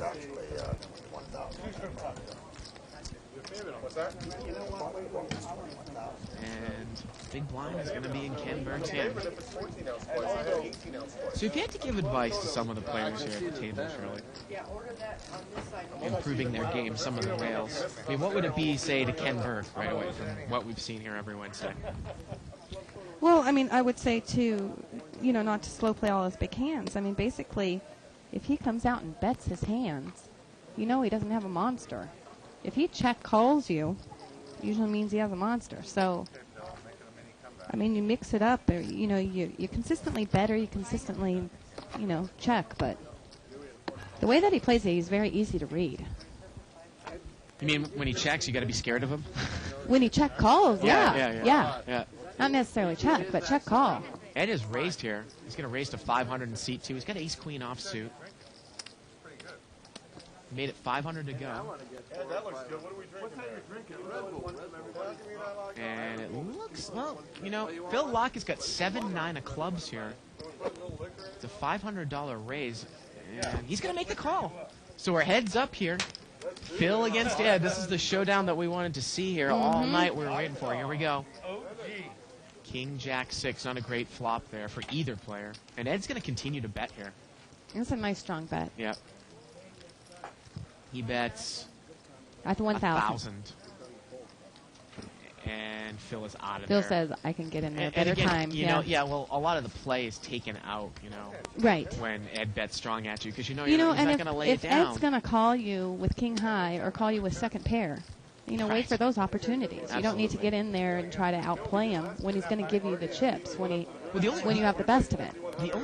The interesting thing, again, about Ed, and we saw it earlier, was Jean Robert, but Ed only had pocket 7, so if you have a huge draw, say, a flush draw and a gut shot, or a pair and a flush draw, and you're like, well, this is a great spot where I could semi-bluff somebody. But if you think Ed has a piece of it, he's not going to fold. So it's almost like you almost have to play the hand a little bit differently. Against Ed. Maybe maybe a blocking bet, maybe a value bet, maybe a bet that slows him down a bit. Because if you push in, he's going to call. Well, depending on what he has. Right. I mean, we saw him earlier. He laid down his pair. I mean, it wasn't under pair. I think the board was ace high, and he had a pocket pair. Or he had pocket 7s, and the board was ace pocket queen. 7s. So he did make the laydown. But we know that he's not going to lay down an ace there in that spot. Not an ace. No, I don't think so either. Maybe not even second pair. Limped around here. Looks like we got 6-way action. 5, 4, 9 with a couple of spades. Looks like Yosh might have the best hand here. No, Ed's got an ace 5. He's going to bet. He bets 300 here. Ed in seat 2. And is Yosh going to get involved here? Yosh loves to play against Ed. He's got pocket deuces. And he's not going to get involved. You see Phil taking notes? He's taking notes or he's writing a note to put on the window. Oh, he's giving autographs. It's funny. Baron Vangor Toth on 2+2, Charlotte writes, in response to the comment that Jean Robert made about there's not one person who would study the tape except you, he says, yeah, his comment's precisely what you shouldn't do at the table. Oh, excuse me. This was a quote from somebody else that was trying to read here. Yeah, I think it was C.W. Sticky right here, where he said, no wonder why he's a better player. Yes, no wonder why Phil's a better player than you are. Right. Yeah. Taking time to study. See? I knew he was writing a little message. Oh, look at that. Quit your job. Sleep late. That's play an cards. autograph here for Donna. Floor hostess Donna here by Phil Locke. Pocket 9s here for C5. This is a collection pot. He's going to raise it up here with pocket 9s. Makes it looks like 400 to go. And Ed's going to call. Sometimes a lot of people aren't going to play collection pots because if you win over a certain amount, you have to pay the collection. But Ed calls with queen 8. Uh-oh, and Ed could really get involved in this. King 8 king. And you wonder, Larry might not know Ed. Well, if he's Bruce's friend, I imagine that Bruce told him. And look at this. Ed comes out and bets. At least something about Ed. He bets 1,000. $1,000 bet into a $1,000 pot. And look at this, seat 5 folds. Ed wins the hand. And Ed takes it down.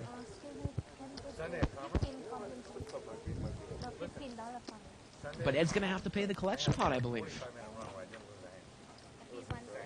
When I started at the table with you, I start with 3,900. And the button's going to move over there to Phil Lock. 35 hours later, I had Seat 8. 5,000. Again, we haven't really seen him play all that much tonight. He's being very, very patient. It's all gone. It's all gone. Wow.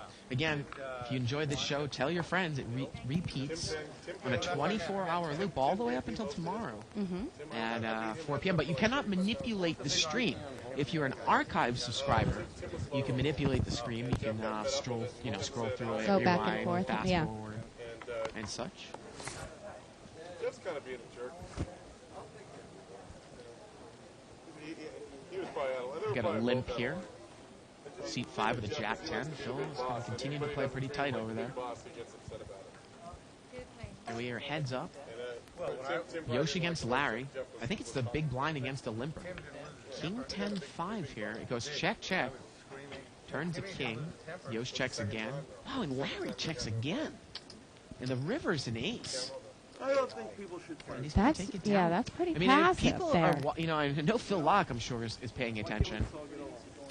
I mean, heads up there, you're against a blind. You've got second pair. Second pair, bet it. Check Right. it all the way down. Right, and then when the king comes, the guy that didn't Yeah. bet on the king, Yeah. and he still doesn't bet on the king, now you're Right. 10, you know your 10's good. Yeah. It's his father or something. I was impressed the way Tim handled himself.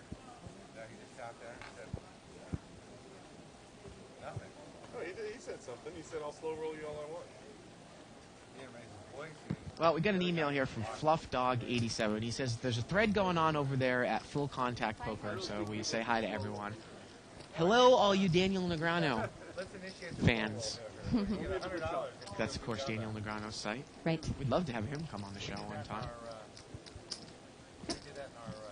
Pocket Jack's here for seat 5. And Mike Wu made it 200 to go. Larry re-raised. And Mike called with pocket 6s. And Ed's in there with the suited ace-5. And Ed hits his ace. And he's going to bet right out here.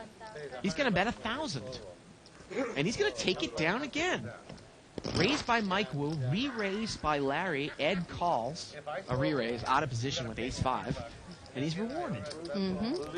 Well, after making that horrible play earlier on, it looks like he's back on his way to getting even. Yeah. With the king 4, I imagine that's what you're talking about. That's what I'm right? talking about, yeah. He did it beautifully. Check Yoshi's shoe. I think back and forth. So I don't know if you saw this email, but he was asking, this is his first time, it's Dan Baba. Yep. His first time ever watching the show, and he would love to hear some funny stories about embarrassing things that we've seen people do. So, can you think of anything? Well, think about it. Yeah. Bruce Parker's going to We'll raise get back there. to you on that one. 9-6 off suit. And he's going to fold. Well, one of the most amazing things I thought was when we had a show a couple months ago when the guy who's playing in the show challenged us and thought that everyone was colluding against him. Right. Although this is the only cash game where we actually show whole cards. Right, and we're all in here monitoring, making if sure I was everything's him, cool. I'd be a little embarrassed about that. Right, you're talking about the suckers. Then. Yeah. And then he walks off saying, "Suckers." Everyone's a And sucker take, here at the take your table. money, suckers. When we first started doing the show, I don't know if I was in the booth with you, but this one guy, I don't even know if he got a bad beat, but he cussed more than anybody I've ever seen. Do you remember that one? I don't. He's going to come in on the live straddle. Oh, that was funny. Yeah. I mean, the people on the thread were tearing it up, going, "Oh my God, that was funny." Yep. I won't even repeat it, but Yeah. that's got to be embarrassing. You act like a total fool like that, you know? Yeah. $200 raise here by Jean Robert with ace rag under the gun, ace 3 off suit. Was it straddle or did you raise it? And Yosh has got 4-5. He's going to make the call. Ed's going to call with king deuce of diamonds on the button. Abo's got, looks like queen 10 of spades. And here we go, 5-way action. $1,000 pot. Jean Robert, pot builder with ace 3 off under the gun. 9-5 deuce with a couple of clubs. And Yosh has got middle pair. And he checks it over to Ed, and Ed's going to Ed bet. has bottom pair. Well, it gets checked here. He's on the button. He's got a piece of it. He bets 300. Jean Robert's got a wheel draw. He's going to call. And Yosh is going to call with 4-5. Pot's now about $2,000. Here we go to the turn. The turn's a queen. Yosh still has the best hand. And it's going to get checked Ed around. takes, yeah. And the river is a 7. It's a third club. And obviously, if Ed was advanced enough and he actually bet big here on the button, he might take it down there representing clubs. But he just checks I mean, if it he down. continued with the bet on the turn. I'm actually very surprised at the way that some of these people are playing Ed. I mean, Ed gives you the same thing I was telling you earlier about Phil. Ed will give money away, you know, calling with second pair and stuff like that. I don't even understand why Robert has to call with the gut shot wheel draw. Well, maybe he figures, you know, if Ed has a big piece of it and I hit my four, And I hit it, then he'll give me the money. Yeah. That's probably what he thinks. Live straddle. I mean, we know that probably Ed isn't going to commit a lot of chips with bottom pair, but you know how it is. We've got a live straddle here by Jean Robert. So it's 200 to call.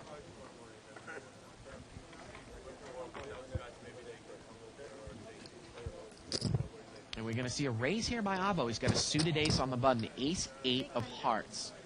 He's going to make it 600 here. He's making it 3 times the straddle. Mike Wu's got a king-10 of diamonds. He's in seat 4 in the small blind.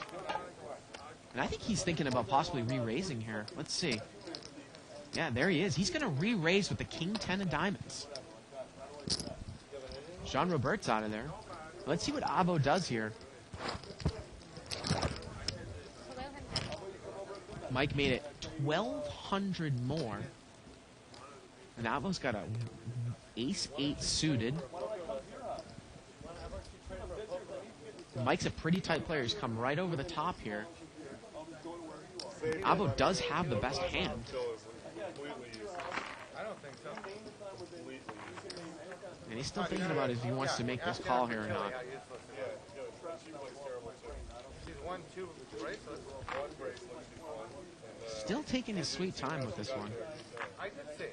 Obviously, he's not going to... He is in position, Shirley. He's not going to know necessarily where he's at if he hits an ace. Right.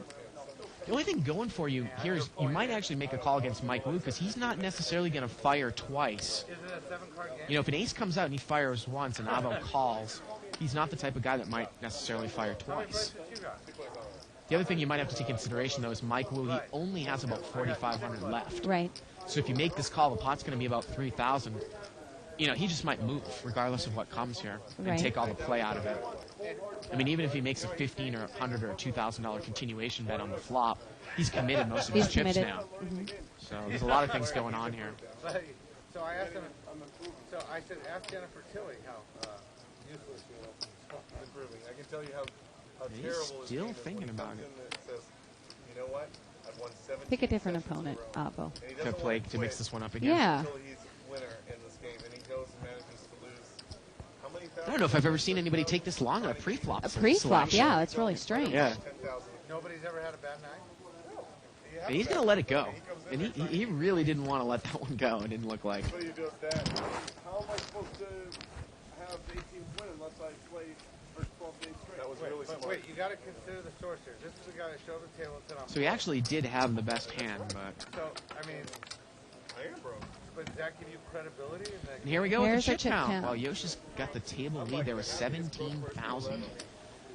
And Jean Robert, I think that is supposed to be 22,000 in seat 6. Oh, yes. Jean Robert should be at top of the list with 22,000. He has the most money on the table. Not 2,000, 22,000. 22,000. Ken Berg's got 12,000. And Phil, I mean, he hasn't played many hands, but I mean, it was 5,000 last time we did chip count, which was only about 40 minutes ago, right? Did he not He's rebuy? already- He moved a little bit? Because I don't remember him winning 6,000. He did rebuy for 5,000. Okay. He did? Yeah. Because he won that side pot for $5,000. Right, but he was only at 5,000 when we did the chip count after that. So he's actually rebought for 5,000, and he's up a little bit since the Oh, last chip okay. count. I was like, wow, he won $6,000. Bruce Parker brought this one in for 300 with Queen Jack of Hearts. He got 2 callers. Mike Wu called with an ace-8 offsuit, and he's hit top pair. Bruce checks it with a gut shot, and Mike's going to bet the button.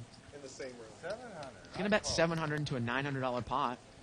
And Bruce is going to call here with the gut shot. It's not as nice as the villas.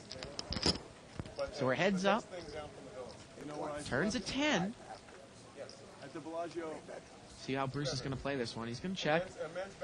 Mike's going to bet again, and probably Bruce is going to be done with the hand here. There was no TV in the lobby bathroom. And he does. He's done with the hand. I really thought it was That's Jeff. Jeff had a couple business meetings.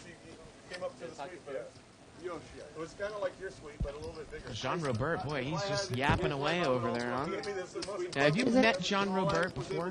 Outside this? No. The sleeping wagon on the 5th top floor of the parking garage with a little blanket and a book for a pillow. For 8 days, I had to walk from the Rio over to my little. No, I don't know him at all on a personal level. And the funny thing is he plays here a lot. But yeah, Big Blind is here in Kenberg. Hey, you and me are for real, though. I'm bullshitting. Do you think he looks a little bit of like Vince Vaughn? Tiny bit? you know, I guess he kind of resembles him. Yeah. I guess. Because Vince Vaughn in a used sense. to play a lot of poker in these card rooms. I haven't seen him around lately. I haven't seen him lately, but he did come here. Ace-9 king here with a couple of diamonds. Well, I heard he was just here the other day, but I haven't seen him. He was limped around pre-flop. C5's got a queen-jack offsuit. He did not bet the button here. And Ken's going to come out and bet here with the queen-4, and he's got the best hand. 300, and he's going to take it down. Is he dating friend's girl, Jennifer Aniston? I'm not sure. Jennifer Aniston, really? Yeah, well, I heard After the her. I bad saw picture? it. Yeah, I heard something about that. That could possibly be. If he's dating Jennifer Aniston, he wouldn't want to come in here, right? All this stuff, and this is all wrote. I'm writing a book. I don't know all the Hollywood dirt. And all you guys get a complimentary copy signed by me. We were talking Boy, Jean Robert's really going off over there in seat 4. Talking about his book. You were trying to say that my credibility is lacking because I'm broke. You're a broke poker player. Yeah, he doesn't stop. It doesn't even sound like he's breathing. No, I'm not broke because of my poker playing. Oh, it's because you're I'm broke because of my manic. strength is banging My playing. manic sickness, my chemical imbalance is why I'm broke. Limped around here. Does it reveal itself while you're playing cards or while you're at the bank? We've got 7-way action. It's a $700 pot. Shove you right If there. you catch me right now when I'm like fresh on sleep and everything, you guys are all drawing really thin. Okay. Ace-4 queen here with a couple hearts. Robert's flopped the best hand here with a pair of aces. And Mike Wu's going to bet Mike here with bets second second pair. And Jean Robert is going to raise it up immediately. There come those chemicals. Going to make it 800 more. What's your online name? Chemical man. Hey, look at this. Mike Wu's going to call. Used to pitch for the Pot's about 3,000 now. The turn's an 8. And now Jean Robert takes a card. I wouldn't necessarily feel so great about my hand now if Mike Wu called my raise. And it's just going to get checked down. But the ace is good. You know, Mike Wu puts a bet out there, you raise, and he calls. Mhm. Is he not necessarily normally the type of player that might just That's call gonna- there? right. Yeah. How do you spell John? J-O-N or? Can kind of understand why, you know, Jean Robert shut down there on the turn. Poker stars. Do I have a chance of learning again? Or am I- What did he just say his name was on Poker Stars? Actually, you have a lot of potential. You just need to stop pushing all in $10,000 pots. There's a chemical in? I thought he said Ultimate Shecky, bet. Chalky, Yeah. You'll be broke. something like that. I mean, why would you do that? Why would Jack Jack Queen? Against Jack me? Queen. Like, I'm not gonna know when you're bluffing. Small blind over here. Bruce Parker. Buttons. Or excuse me, Phil Locke is in the small blind, the Unabomber. And he took his hood off. I wonder if he goes all in here. Well, we saw him go all in. He didn't put the hood on in the cash game. He had it on earlier and Yeah. then took it off, yeah. Oh, and he's got pocket queens this time. He's in the small blind. We got a raise here on the button, and he's going to re-raise. He's going to make it... We actually had a button raise here by Jean Robert with ace-8. No, he raised $10,000. I called him.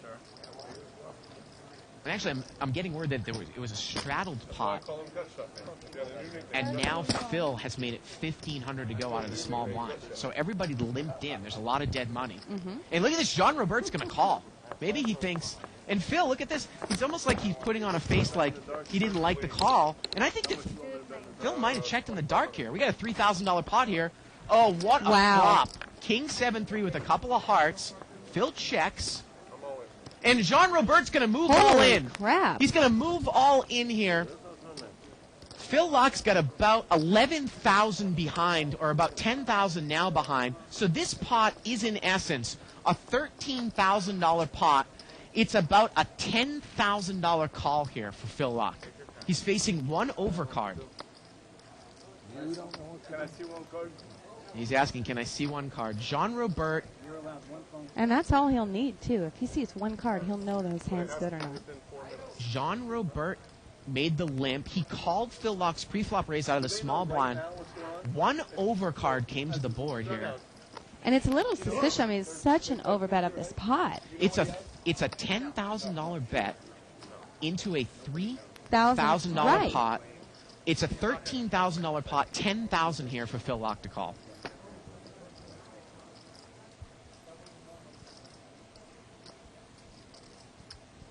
So here we go. He's put to the test. He's got about $10,000 left. What a hand. See if we can hear. What was that, 8,000? And actually, he's got, I guess, maybe 8,000 left. I thought he had about 10. So maybe 8,500 left. So in essence, it's about $11,500 pot, 8,500 to call. So there's your math, folks. And look at this. He's going to make the call. He makes the call. He makes the call. And like you said, Shirley, Great it was call. a gross overbet. And let's see if they're going to run it multiple times. Possibly not. Here we go to the turn. They haven't said. Turns Oh, the heart. wow. Jean Robert's got the nuts. Phil Lock's drawing dead. And Phil Lock is going to go broke here. And Jean Robert is going to double through there with the hearts. There it is. Biggest pot of the night here, folks. Over 20,000. Just about 20,000. Just about 20,000. And like you said, $10,000 bet into a $3,000 pot. Right, and he made the right read. I mean, that's really disappointing. I mean, to play with me. Wow, and here he goes. There he goes, talking yeah. up a storm. talk some smack. Yep. Ace-8, semi-bluff move all in. He had an overcard. He had a flush draw. He had 12 outs with 2 cards to come. He wasn't that big of a dog, and that's a great example of. It's a great example, Shirley, of a semi-bluff there. You don't necessarily have the best hand now.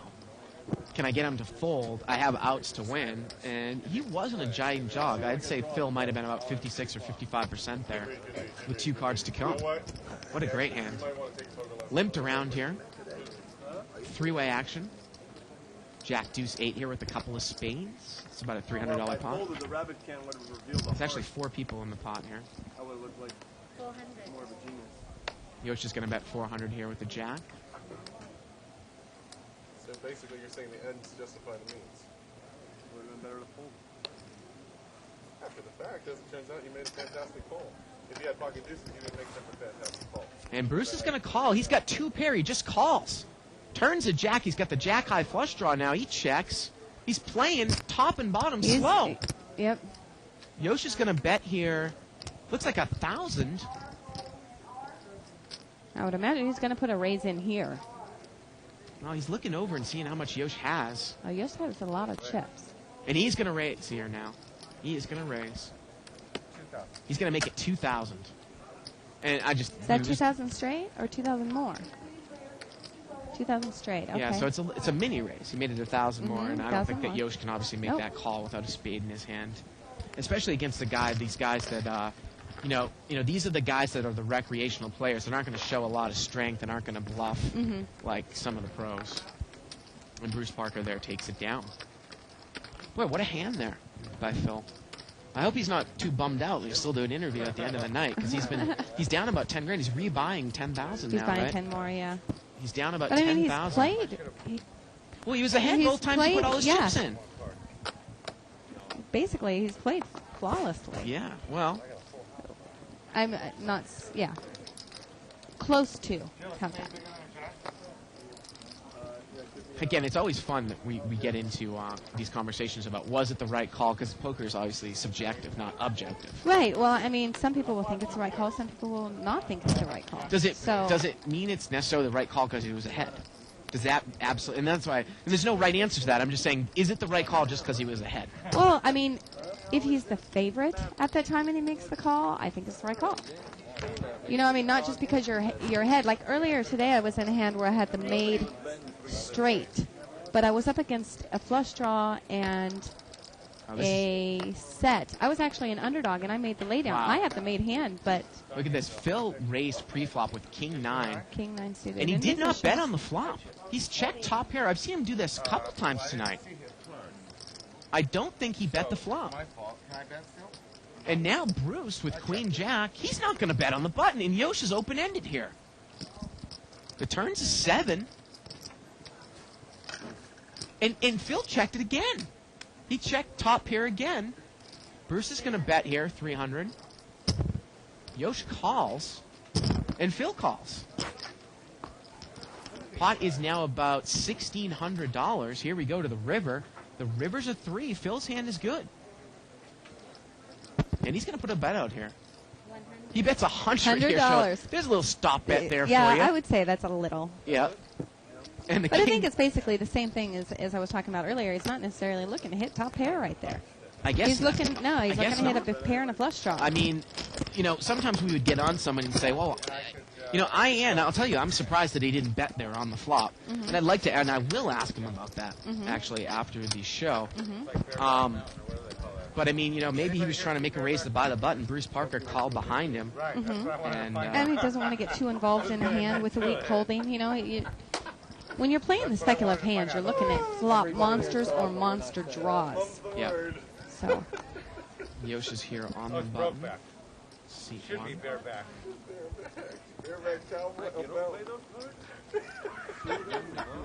Bareback cowboy. I mean, bareback cowboy. We got King Queen over here for Yeah, seat buddy. number 8. Nobody will admit it. You're dead right. Are those hard cards? I want to go see Narnia. I'll admit to that. And this pot looks to be limped around here. And we've got 6-way action. It's a $600 pot. We'll see Phil limped in there with the King Queen in late position after a few limpers. Robert's flop trips. Yep, look at that. See how he's going to play it. He's going to bet right into the trips. 600. He bet 600 here. It does not look like anybody can call here. No. And again, I point to the pattern. The more advanced pro players raise with their sets, bet their trips, do not necessarily always go for a trap. Mm-hmm. And Jean Robert, definitely by Well, it's a lot far. different, on that kind of a board. If the board was, say, like 6-6 queen, 6-6 king, he might do a check. He might do a check raise. Yeah.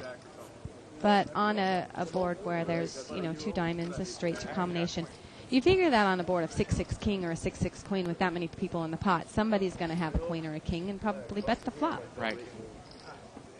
The A7? Whatever that was. That, oh, no. Look like jacks. It's queen jack for John Robert. Jean Robert.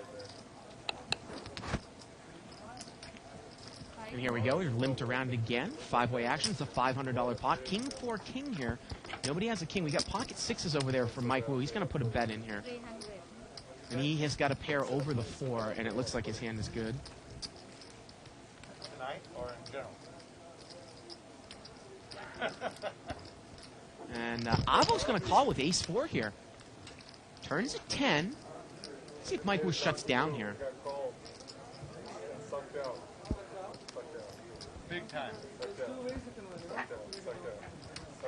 And it goes check, check. And the river is a queen. And this one still might go check, check. And pocket 6s here is good. And there it is. Weren't you playing tonight? And Mike Wu takes it down. How's Mike Wu doing there? He's kind of been about around even. He's up a little bit tonight, isn't he? I think he's got about maybe 8,500 in front of him. 8,500 or 9,000. A little bit. Yeah. You gotta train your woman.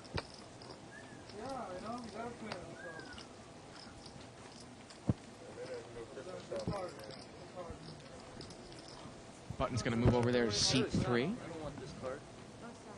What was it? Just ask Phil about training your woman. He sends his off to win the world. Limp here. She played with her own money. And we have seen a lot of loose passive play here pre-flop. Pocket 10s over here for Phil Lockett. He just limped in. We got 5-way action. I think the play's been a little better than it has been over the past couple months. Queen 9-7 here with a couple of hearts. And Larry's going to come out and bet here with the queen. He's going to bet 200, and I think this is an easy fold for Phil against this guy who comes out and bets an early position with queen. Bruce has got a flush draw. Yeah, Phil doesn't even think twice about laying that down. And let's see what Bruce is going to do here. He's going to raise. He's going to make it 800 more with his flush draw. I don't know. Well, Larry can't really necessarily take a lot of heat with his hand with Queen 3. But again, wow, he's going to fold it. I was going to say some of the advantage of sometimes playing against a friend that checks it down. You can just make the call and know that you don't face any future bets. Right. You don't have to call any more money. Although the other way you look at it, though, is that Bruce knows if he calls, well, they'll just check it down. And Bruce actually went rabbit hunting, and he would have made the flush. Was that Ace of Hearts? Yeah, It kind of looked like that. I got you. I had a king, seven of hearts, and I guess. And again, I actually have a few questions I'm going to ask Phil out there, because it seems like he's played a lot of pretty good hands a little bit slow. We saw him limp with queens in early position one hand. Got a raise from the small blind and did not re-raise. We saw that one time. We just saw him limp in there with tens.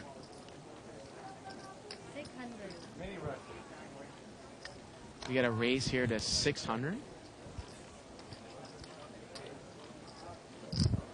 Pocket nines.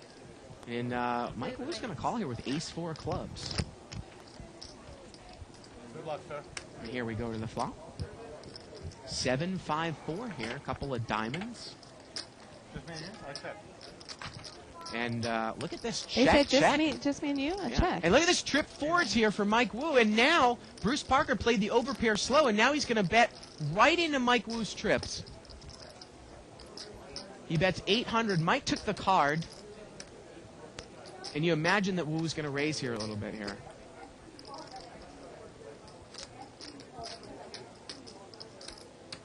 And he is going to raise. And he's going to mini raise. He's going to make it 1,600 total. And Bruce is drawing to 2 outs here. He needs one of the nines.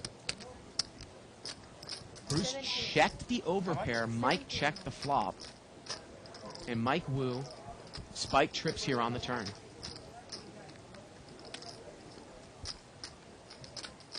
And it's a... And he said, would he call a board? He's going to take a bite of his salad. Let me turn and consult the salad. And I want to confirm it out there. Is it 1,600 total or 1,600 more? Maybe It's actually 1,600 more. So it was an $800 bet. He made it 2,400 straight. So it's 1,600 here more for Bruce. Bruce is asking, how much did I bet now on the street? 800. We can't hear you, Bart.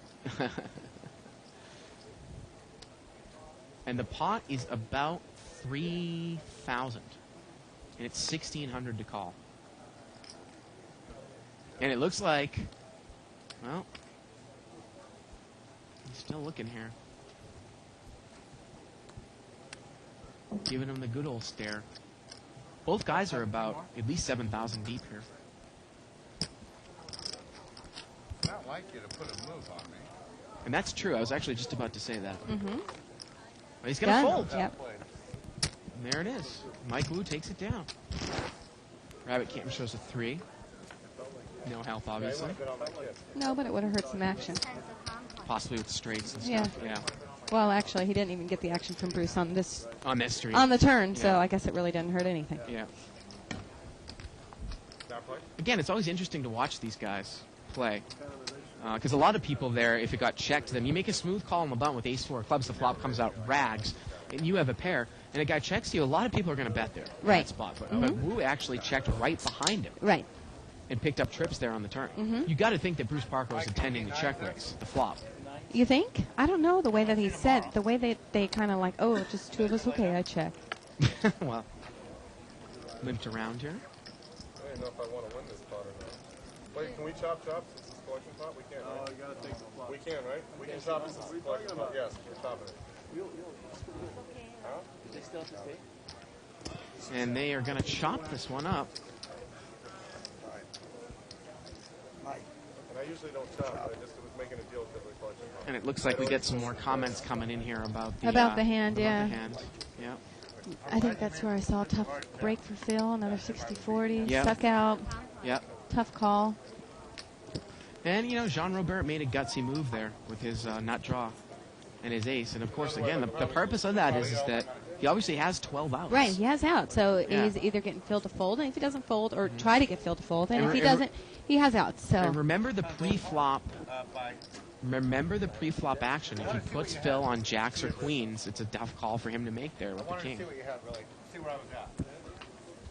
The other thing, though, too, is that Phil might be slow playing something there too, Mhm. like aces or kings. right. Limped around here. We got four-way action. And Phil Lock's got an open-ended straight draw here. He's got 8-9. And he's going to bet 200.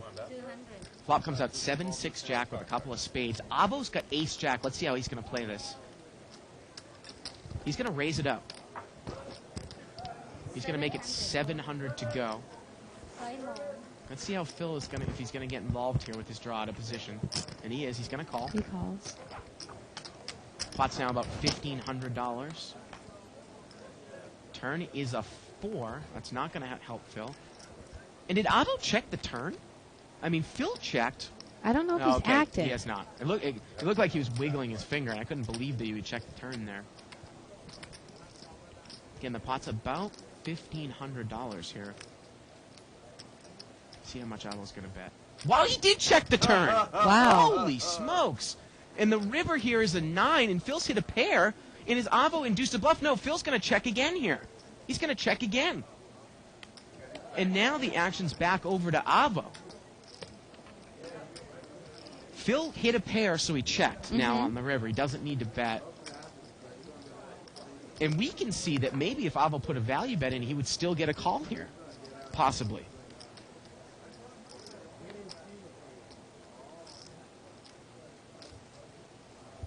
He is going to bet, and this is going to be an interesting one. He's going to bet 1,200. Just about the size of the pot. The pot's 2,700. It's 1,200 for Phil to call. We saw Avo do this against Barry Woods a couple of weeks ago when we thought it was absolute suicide. And then he ended up making a bluff move on the river that he was called by. Mm-hmm. And yeah, Phil's going to Phil make makes the the call. I can't blame that call there from Phil, the way that hand played out. And Avo's going to take it down there with the ace-jack. I mean, hey, we're here to, throw out our opinions. I don't really know what Avo's doing there on the turn. Got some color to add to that? Would you ever check ace-jack there on the turn? I don't think. I mean, it was Yeah. the same situation we saw earlier, Yeah. where the guy just shut down a card that seems kind of harmless. Yeah, yeah. And the guy shuts down on the turn. I don't know. I don't think I would do it, but I mean, nobody thinks the same. I mean, I'm sure there was a reason, and he has a valid reason. Yeah. I would imagine he has some kind of explanation for it. I don't understand it. Well, I would think that maybe he was just trying to induce a bluff there on the turn. Maybe he thought. But the way that Phil has played, Phil's played as tight and as solid as anyone has played on the Right. table. I don't necessarily know if he's It's coming like- out and betting with second pair here. Right. Into all those players. He Right. hasn't done that all night long. Right. I mean, he's played pretty much ABC the entire night. The only thing, the interesting thing is that I think he's played a couple of big hands pre-flop slow. I mean, that's kind of the asterisk he put on Yeah, this he night. has. Mm-hmm. But I mean, Avo got lucky that he. I mean, maybe Avo would say, well, if Phil missed his draw, I put him on this hand. Right. If he's going to come out then and he's bet, gonna and come I'm fire. going to call. Mm-hmm. Well, maybe. That would make sense. We got a raise here by Jean Robert with ace-jack. Seat 5 limp called with ace-10. And look at this. Both players have aces. And Jean Robert might get all the money here again. And Larry's going to come out and bet right away. Well, Larry's laid down ace-10 before flopping an ace, right? Well, he I laid down think he did. ace-9 in a multi-way pot Oh, for a check ace-9. raise. Okay. Larry comes out and bets 600. And Jean Robert's going to call him here in position. And the pot's $2,200 here. And here we go to the turn. The turn's a 9. And he's going to bet 1,000 now. And Jean Robert's going to quickly call here again. The pot is now 4,200. And this one might go check here on the river. Let's see here. The river's a 6. Wow, anyone with an 8 would have a straight now. Check. Yeah, John Robert's not going to put a check in there. He's going to value bet here with Heck the yeah, ace-jack. he's going to value bet. You don't think that this guy might have limped in with maybe ace queen or something like this and just gets scared now on the river? I mean, what could you beat here if you have ace 10? You can't beat any two pair, right? Unless you can't beat ace 8. He's got a straight. Are you talking about Robert betting ace jack? Yeah, well, he's going to bet 300 here. Well, that's a value bet. And he's going to You get got called. something. I'm saying that if you put the guy on a weak ace here, Mm-hmm. okay, you beat ace deuce, you beat Right. ace 3, you beat ace 4. You don't beat ace 5. Right, You don't beat ace 6. You don't beat ace 7, ace 8, ace 9. Right, ace queen, ace king. Right, that's what I was saying. That's true. If you run the hand back in your head there. Well, he said he bet it for value. I don't know about that, but I mean, there's Phil. Look at that. Look at his look. Well, if you know why Jean said he bet 300, because I put you on exactly ace 10. That's why he said it. I put you on exactly ace 10. That's a bunch of crap. Because if he put him on exactly ace 10, he could have got more than $300. Yeah. First off, he's not that damn good to be able to put somebody on a specific two-hand. Secondly, he could have got, I think he could have got 1,900. I'm going to take private lessons. That's what I put. But Yeah, he's going to take private lessons from him. I put him on exactly ace 10. Well, you did a good job. That's why the $300 value bet. No. He said he put him on exactly ace 10, so there you go. That's the sickest value bet I've ever done in my life. We had a raise here pre-flop by Jean Robert. He's got pocket nines. $600, $1,800 pot here, three ways. 6-3-3 here. Is Bruce Parker going to get into some trouble here? He's got top pair, but Robert's got the he's got the overpair. Not a bad flop for pocket nines. Go ape shit on us. Betting 2,500. Raise 5,000 total. Which one you got, Bruce? And Robert has bet, excuse me, I believe that Bruce bet out here. Wow. Jean Robert bet 2,500, and Bruce check raised, and Bruce is all in. And Jean Robert quickly makes the He's call. make more money. Wow. They're just handing him the money tonight. Wow, Jean Robert bet $2,500 on the flop. Bruce check raised him all in, and Jean Robert instantly called. And folks, that is going to be about a $10,000 pot. Add another $5,000 there to Jean Robert's stack. Oh, wow. $2,500 bet. Check raise all in. Instant call. Well, you were talking about earlier sometimes that you've seen John Robert put his whole bankroll on the table and play like that. Yeah. Well, he's just upped his bankroll a hell of a lot. That's what it was. Unless he's playing for someone else. Yeah. Yeah.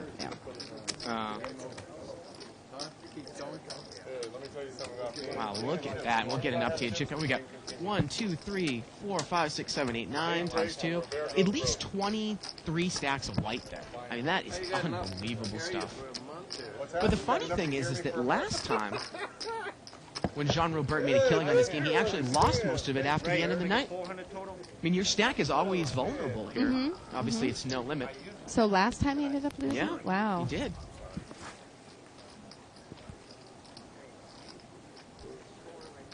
Seat 4 is going to raise it up to 400 here. No, I know, but I call. He's still doing something. And Larry's going to make the call there in seat 5. I believe we can't see his cards.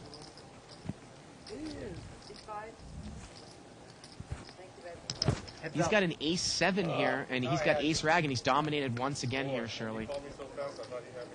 Queen 6-3. I had you on a hand that I thought I had. Betting 400. Got a $400 bet here by Mike Wu, and he's going to take it down. We got an email here from Shay and Steph G. They say, first time watch. I'm a first time watcher. I just have to say I love the show. So, Please say hi to San Antonio Poker Club members. well, hey, San Antonio Poker Club members. Check it out. Another email here from Paul. For Donnie, he says, I love the show. I love the fact that they run the replays every day now. That was a great idea. Yeah. Question for you. I've been at the LA for about a year, and I've been playing at the bike at the $40 no-limit game. What's a good-sized bankroll to have before you sit down in that game? Well, Which game, the 40? The 40. My suggestion is don't play in that game. Really? Yeah. Well, I guess it depends on what you're looking for. Mm-hmm. As Jean Robert's going to raise here with Jack 10, and Phil Locke's got pocket jacks, he has smooth called Jean Robert here. And we're heads up. Jack 10 against pocket jacks. We got a $900 pot. Here we go. Does that hand really warrant a call from an early position raise? Ace 8-4. See if Jean Robert's going to make a bet here. And let's see how Phil Lock's going to read him. Betting 500. We got a $500 bet. And look at that. Phil Lock immediately folds.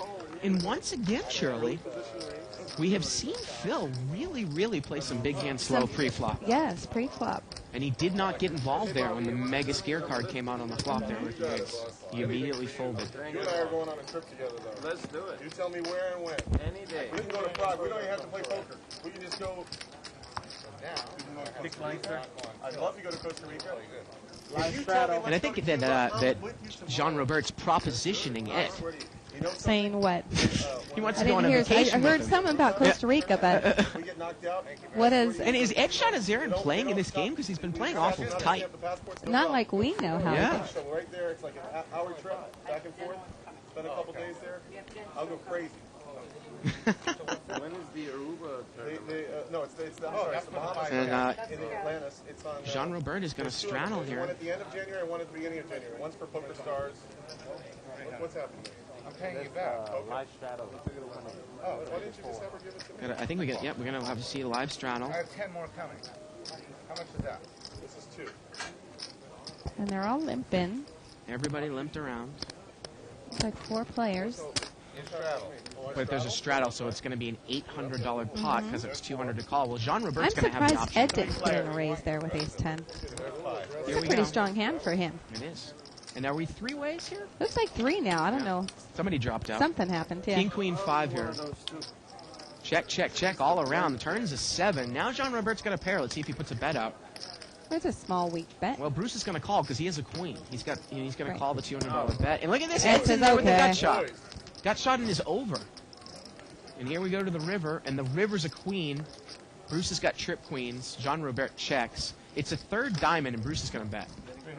He's going to bet 300 here.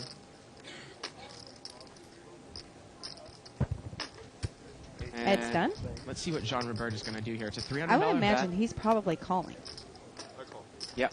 And this time Bruce Parker's got him there with the trip queens. Yes. Again, it's difficult if we keep that board up. Sometimes it bothers me so much when I'm playing, a no-limit game or a limit game. When people don't do things that necessarily make sense as a professional poker player like you and I are, it's almost tough to put Bruce on a queen there in that spot because 3-handed in a straddle pot, wouldn't you bet queen 9 on the flop there? Which is Ed behind you? I think most players would. Yeah. Yeah. But we had an email here from your buddy. Vic there still standing on the side. UGA. Right. UGA is the team. Is the team at AOL.com. He's saying we're watching over at Never Win Poker and Absolute. Great game. Keep up the great work. Well, everyone can see me. Usually almost every night on Absolute. On Absolute. Yeah, A little lower than the big game, but no, I play. I'll say hello to everybody in the big game, especially if Mark's playing on there. Yeah. I don't know if he's playing right at the moment. I multi-table usually 5, 10, and 10, 20. So, of course, tonight's show is sponsored by Poker Blue. Go to pokerblue.com. Play 4 hours of any 1-2 limit hold'em game or higher, and qualify for their big fat weekly free roll. Check it out, pokerblue.com. We got a flush draw over here from Mike. He got checked around. The turn is an ace. It was limped around pre-flop. And now Mike Wu on the button has the 2nd nut flush. 300. And look at this. Seat 5 is going to come out and bet 300 here with queen 5. And Wu's going to make a little mini raise here. And actually, Larry's got an ace. And he's going to get rid of it. Larry bet there on the ace with ace 6. Mike Wu made a little raise there with the 2nd nut. And he took him down. We've got about... maybe 40 minutes left in the show. Small blind, big And it blind. wasn't a bad beat. Kenny, which felon is that? Well, here's an email here from Skip C. Do you think that Jean Robert put Phil on an underpair and was on a steal draw move? You know that Phil calls with ace, ace, or a king, so what hand do you think he put him on when Phil checked the flop? Well, it's an interesting question. That whole side of the table. Obviously, if Phil was going to check aces or kings, it was a good slow play in that situation. who knew that, Jean Robert had the nut hearts? What if Jean Robert didn't have anything? Raising 1,000. You wonder what would happen if you would have tried to put a bet in there as well. Mm-hmm. 9 o'clock. Kenny Berg's going to raise here to 1,000 on to seat 7. He's got pocket jacks. Did I blow up for you? Yeah, you did. Sorry. 9 of hearts. Look at this. Ed's going to muck Queen 9 offsuit. Wow. And seat 5 is not going to get involved. Well, people are respecting Ken. Yep. There it is. Ken Berg takes it down. Small blind, big blind, please. Jack. Kenny Berg's eating look like Smell maybe like some Jack, fried man. rice over there. He's got the button in seat 7. Of course, you can come down to the Bicycle Casino and get free food. People from Vegas usually are like, you get free food here? Right. Yeah, you do. Yeah, all you have Yeah. to do is get a player's card. Right. And play 1 hour. 1 hour in the upper section. I think it's 3 downstairs. Well, seat 2 here, and Phil's put up the Unabomber hood on now. And the pot is limped around here. Seat 2 there, that is Avo limped in with an ace-queen suited. Here we go to the flop. And actually, that's Ed, I'm sorry. And he limped in with ace-queen of spades. Sometimes he likes to limp re-raise with that hand. And the flop comes out 9-6-3 rainbow. And Bruce is going to come out and bet it here with top pair weak kicker. Raise, make it 900 And Yosh is going to raise here. He's got him out kicked with the queen 9. Bet by Bruce, raised by Yosh. And look at this. There's the Ed we know, playing the ace-queen slow pre-flop and making a call to a bet raise on the flop. And if his queen comes, he's going to be in big trouble. Heads up. And we are heads up. Bruce Parker gets out of the hand. Turns at 10. And now Yosh is like, what is he calling with? Yosh checks, and Ed checks. Wow. And the river's a 4, and that's no help. And Yosh is going to bet here. Betting 1,000. He has a set. And Yosh is going to bet 1,000 here on the river. He at least has a pair, which right there he gets me. Well, I don't see how possibly Ed can make this call. And he's not going to make the call.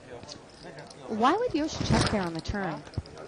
I don't know. I mean, He he's now got has the a flush draw. flush draw and second pair, and he's going against Ed. Who Maybe, calls? well, maybe he thought that Ed, would make a move on him again, just like, made a move on Barry Woods.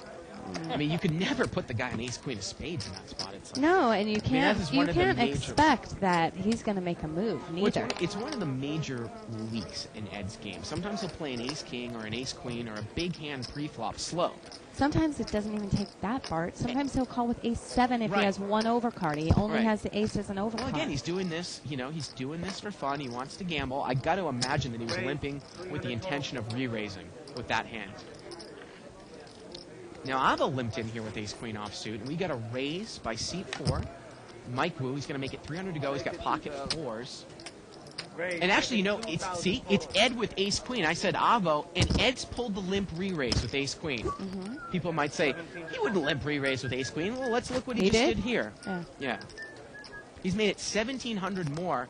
Jean Robert's got pocket 3s, but does Ed have, say, 17,000 Does he have behind? enough chips He's to going to make the it? call. We know that John Robert has enough chips. Ed But doesn't look Ed like he has that many doesn't. chips there. No. But he does have the best hand. The pot's about $4,000. Here we go, heads up. Oh, what a card there for Ed. He's got top pair. Let's see how he's going to play it. 2,000. He's going to bet 2,000. No, he's not. Oh, my. Wow, oh, he's making a my. call. He's got the wrong read this time. $8,000 pot. Ed's got the ace of hearts in his hand. Here we go to the turn. The turn's a king. One more 2,000. And Ed's going to bet 2,000 here again, and it just gets worse and worse for Jean Robert. And he's going to fold, it looks like.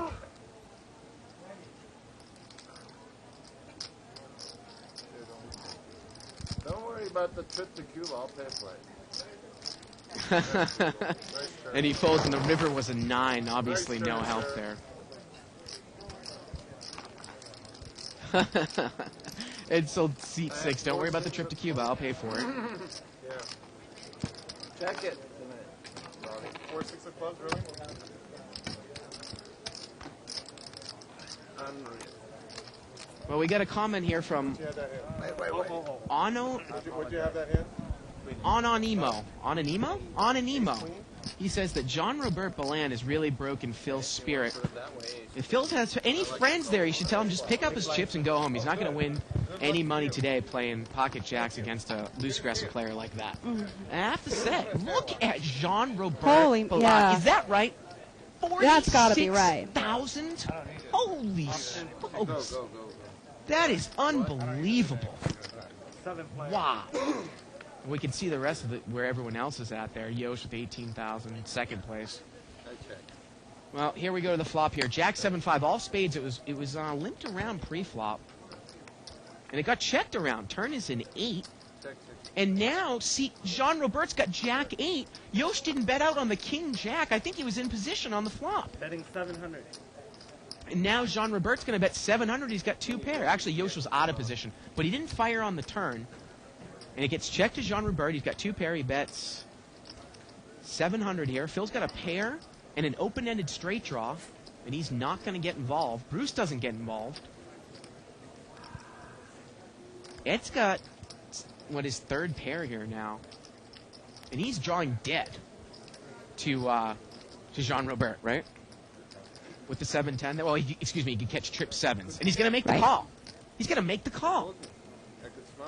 Now, it's going to be interesting. If an offsuit high blank card comes here, you would think that Jean-Robert is going to bet for value.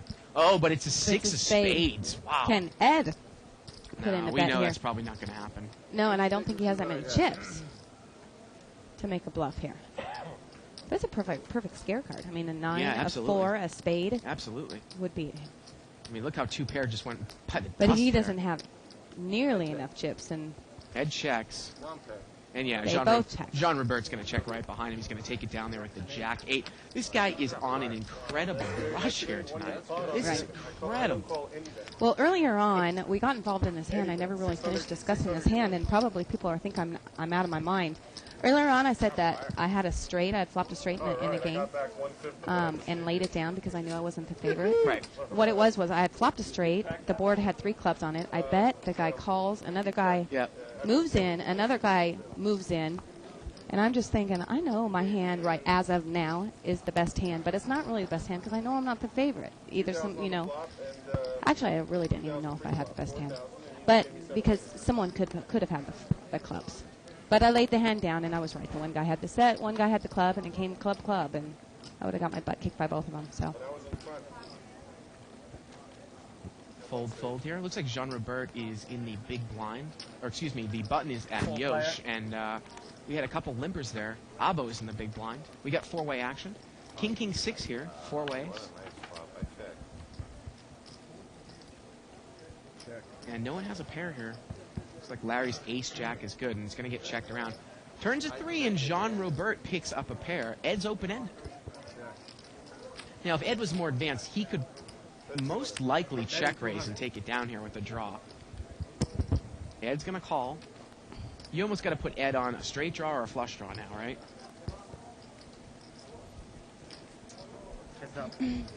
Ed needs a 7 or a deuce here. Right. And the river is a 3, and Jean-Robert makes a bottom full house. He's on fire, this guy.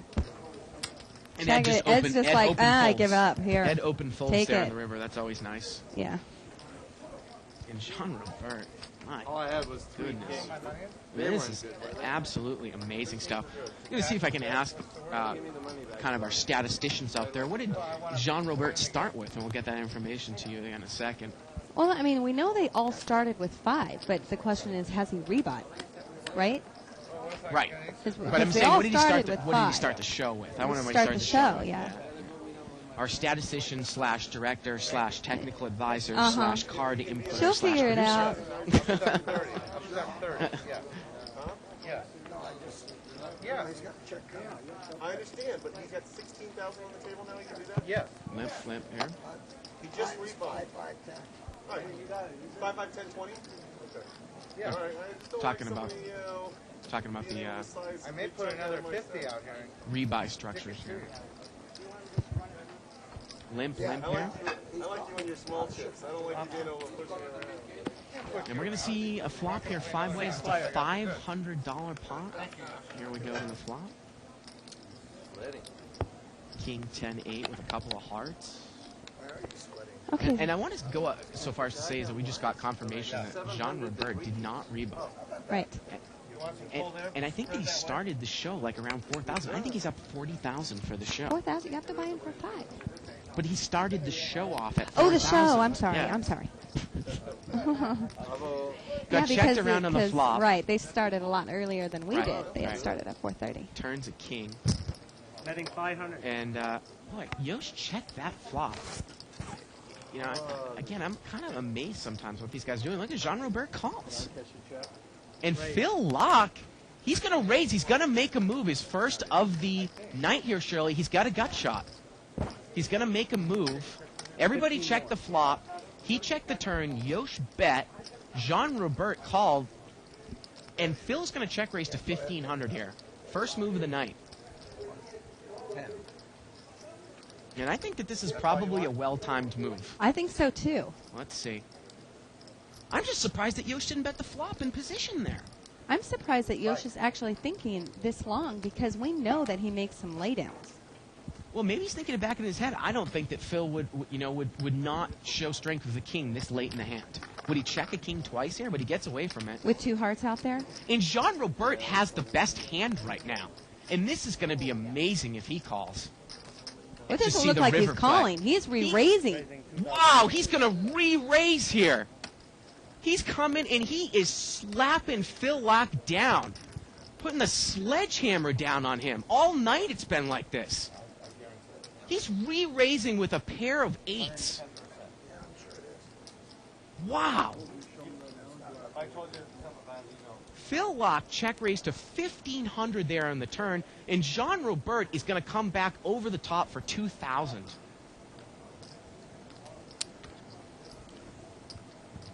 And It Phil's works. going to fold. Wow. That is unbelievable what's going on here at this table. And Bruce Parker tells Phil Locke, I folded a king. I mean, I got to tell you, I mean, that's very, very deep. I mean, you wonder if Bobby's got a read on Phil. I mean, again, if you play the hand back in your head, would Phil have played a big hand that weakly? Well, we've On the actually flop we've kind of seen and him on the play turn. some hands. Him play weekly pre-flop. Right, pre-flop, Right, but we pre-flop. haven't seen him, Right. We haven't seen him in that situation tonight. But to actually re-raise with just a pair of 8s means I know you don't have a king. Uh-huh. And if you're going to And do if it you with have a a 10, 10, yeah, you're I'm not gonna going to put be you able to do it. right. Right. I'm going to That put you is to the test right here. Yeah. Wow. Right, 500 total. Pocket kings here for Bruce Parker. And Jean Robert's going to bring it in for 500 with ace-jack of hearts. And Bruce Parker's going to make it 1,500 to go here with his Cowboys.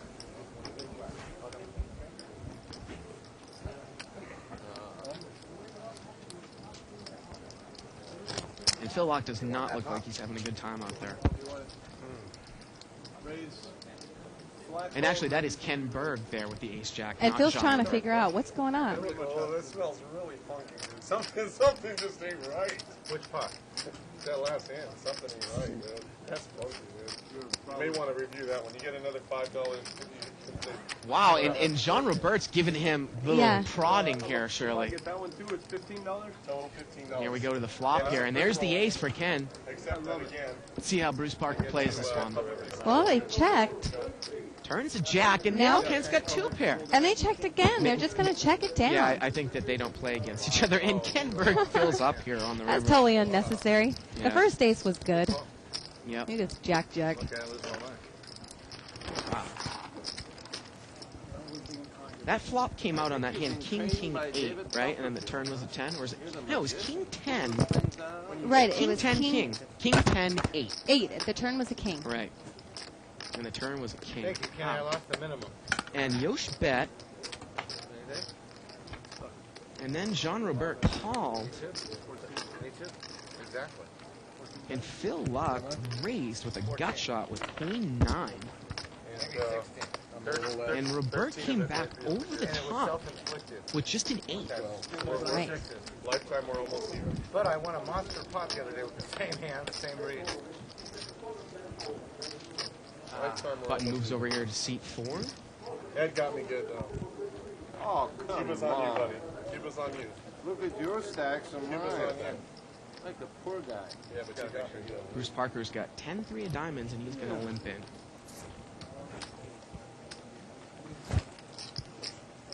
Nope. You can put anything you want. Three player. No, wait, he has an option. Whatever Oh, you want. I give my option. Three players. It's really fun. Oh, man. Flop again with 2 kings. No player has the king. 200. Ray, 200. 400. Wow, Robert bets and Ken raises. That price is $400 to you. It's really uncharacteristic of Ken. Basically, you know he doesn't have the king because he would have slow played it a little more. And so your game is interfering with my conversation. John calls, turns a 10. John Robert bets again. Betting 400. And he takes the pot down. It's unbelievable. Wow, he's just kicking the pants off all these guys.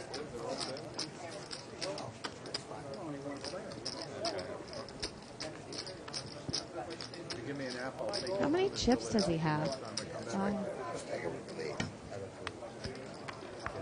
Close to 30,000? No, more than that. I've never seen one player get so hot at 46,000. this game for so long. It's not hot, sir. If you look at the cards on the video, you'll see. It's not the seed, it's the Every S. time you turn your card, you've had the best hand. Every time I turn up the cards. Still live. No one touched it. There's a lot of times when I haven't had to turn up the cards, thank goodness. It's not the seed, I promise you. It's the S in it. Okay, Or the button there, asshole seat in it. 5. We have limp by Ed. Raise, make it 400 total. Seat 4 makes it 400.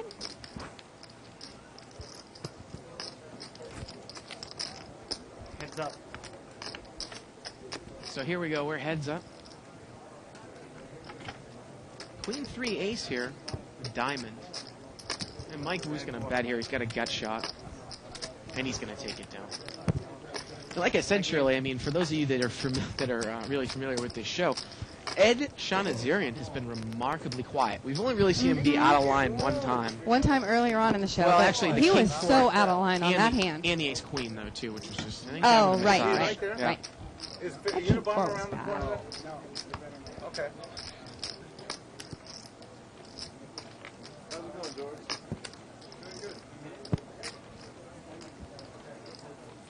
Button's going to move over there to Jean Robert, by far the big winner.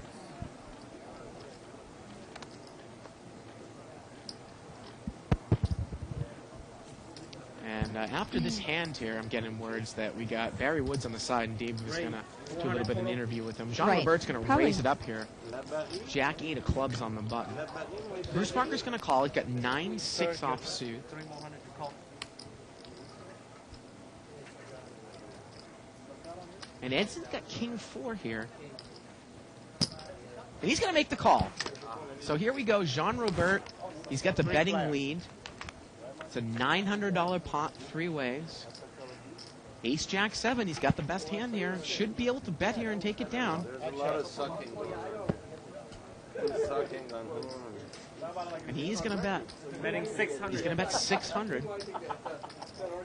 And he's going to take it down. Too hot. There it is. John will bet is too hot. I like the way you pronounce that. Jean Robert has just had an absolute killing. Like I did something wrong. Button's going to move over there to seat 7. Oh, they're going to interview you?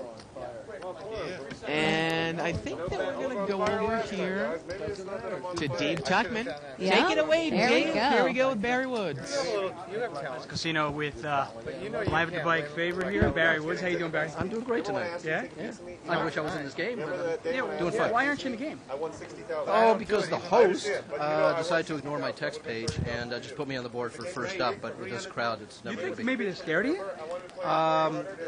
No, they should be happy to have me in the game. They should be bumping guys out of this game to get me in there, my dead money. But you know, they. Who knows, right? Yeah, Ken Berg, you know, probably watched the archives and doesn't want me in. So, and Ed, of course, and Avo, 'cause he knows I suck out on him. So. I think they're scared of you. I think so too. I got to ask you just one question here.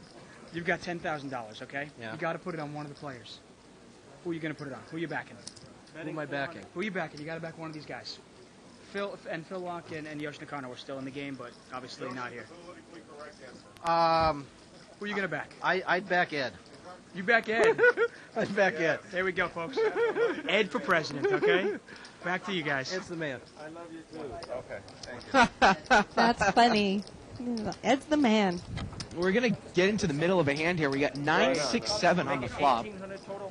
Ed has a bottom 2 pair there. And look at this. Ed is going to raise here to 1,700. He's got bottom 2 pair. Mike has an open-ended straight draw. And Bruce has got an open-ended straight draw. And he's going to call. And we didn't miss the pre-flop action here. But we got about a $4,000 pot. We can see the cards out here. Turns to king. Ed's still good right now. Bruce checks. Ooh, that's kind of a weak bet, but it's enough because I believe that Bruce Parker has mucked his hand. It's about a $2,000 pot into about a $5,000. $2,000 bet into about a $5,000 pot, and Bruce Parker went rabbit hunting, and the ace is no help to him. Mm-hmm. He doesn't really need to do that. It's kind of against the rules, but the dealer will do it, and he can watch the show when he gets home, right? Well, I know he's an archive subscriber. You're right. We wouldn't be breaking the rules. Breaking the rules. Breaking the rules. I actually colored it out. I don't know if you noticed this, but every 5,000 chip I've gotten. Buying the bun. Because I want the cameras. Okay. Again, the button's going to move over to seat 9. Shirley, during the dead time, during the dead time of Live at the Bike, or the dark time, which is going to be next week between Christmas and New Year's, we're going to be rerunning our LA Poker Scene Poker Channel UK television shows. 2 episodes a night. So be sure to check that out. You're not broke anymore. That's not true. The LA Poker Scene. 35,000 in the hole before this. Poker Channel is one of the stations on Sky Satellite. I believe it's Sky Satellite 265 in England. We got 8-way action here. It's limped around. $800 pot, queen 8 deuce here with a couple of hearts. I was up 25,000 and we ended up losing 5,000. And Yoshi's got queen 4. It looks to be the best hand. Best hand, not much of a kicker. Just turns a queen. Yoshi's got trips. He's got to know his hand's good now, yeah. And it looks like he's going to come out and bet. Betting 800. And he's going to bet 800 here. Right. I had ace king of spades. I had 2 overcards with the spades draw. I did the right thing by re-raising. I was in front.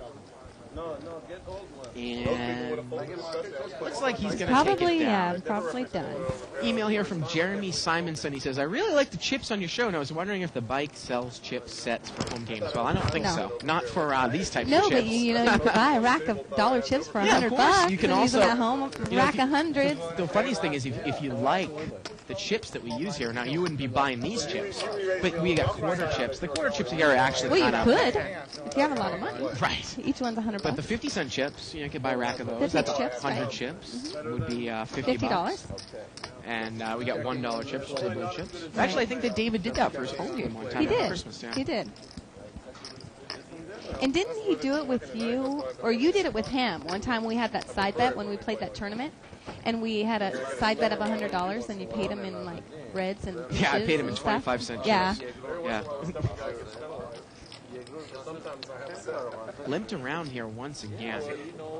John Robert, I mean, isn't there a rule about how much space you can take up at the table? Yeah, no kidding. He's just sitting sideways and look at his chips, though. Doesn't stop talking either. Oh my God! 5-way action here. Wow, nice flop for Ed. He's got a pair and a flush draw. I'm first. Jack 8 of clubs. No one has top pair here. Okay, check. And Ed's gonna check. Wow. There's Mike Lou. Betting 200. And seat 5 here is going to bet 200, Larry. And Ed just calls. If this one gets heads up, Ed's on free roll. They got the same hand, and Ed's got the club draw. Turns at 3. Ed's going to check. Larry's going to bet again. And this is a great time for a check raise here, but he's just going to call. He just calls. The river's a deuce, and chop this one up. This is probably going to go check, check. I check. Yeah. Chop it up. They got the same hand.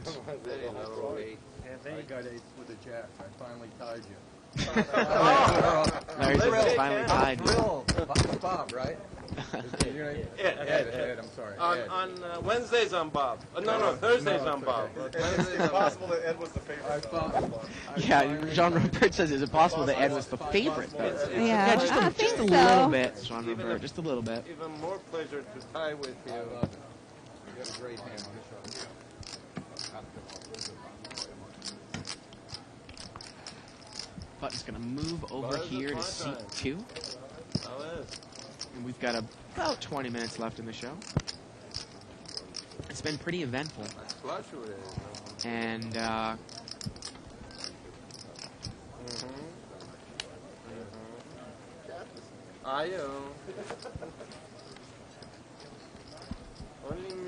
we got a raise here by Yosh. We could do the thing with Phil, and then we could also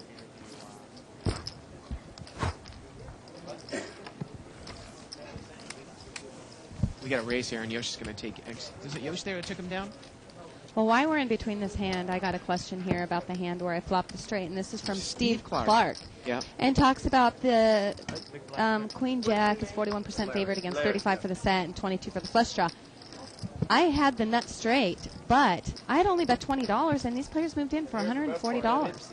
I mean, there were 3 clubs on the board. Even if I did have the made hand, I know I wasn't the favorite. I had only committed $20. I'm not getting involved, and that's it. All right, pocket queens here for Jean Robert. 6. Yep. But thanks for the math. He's going to raise it up. That was an email by Steve Clark. Steve Clark. We got a call here by seat 3. That's Avo. We can't see what he has. He's got pocket 3s, Jack 10-4, so Jean Robert's got the overpair. And he goes check, check.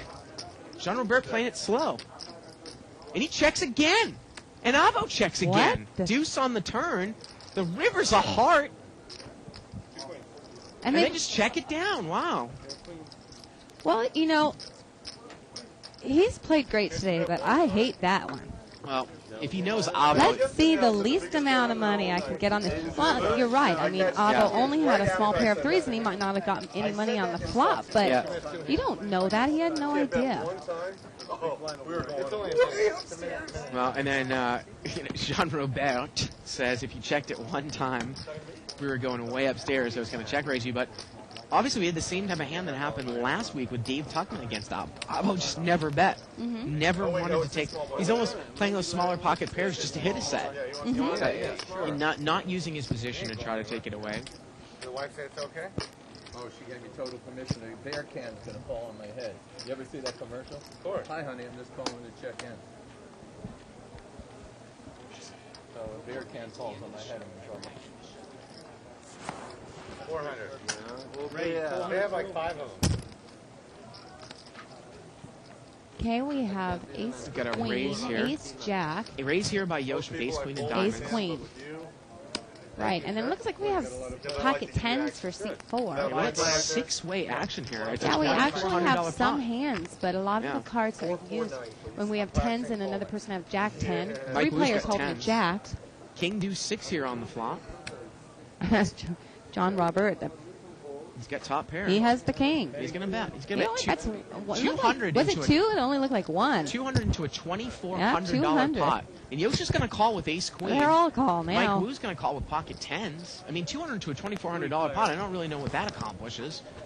Here we go to the turn. Pot's 3,000 now. Turns an 8. Let's see if he's going to bet 200 again. And Yosh is Well, he scratching was his playing head. great up until these last 2 hands.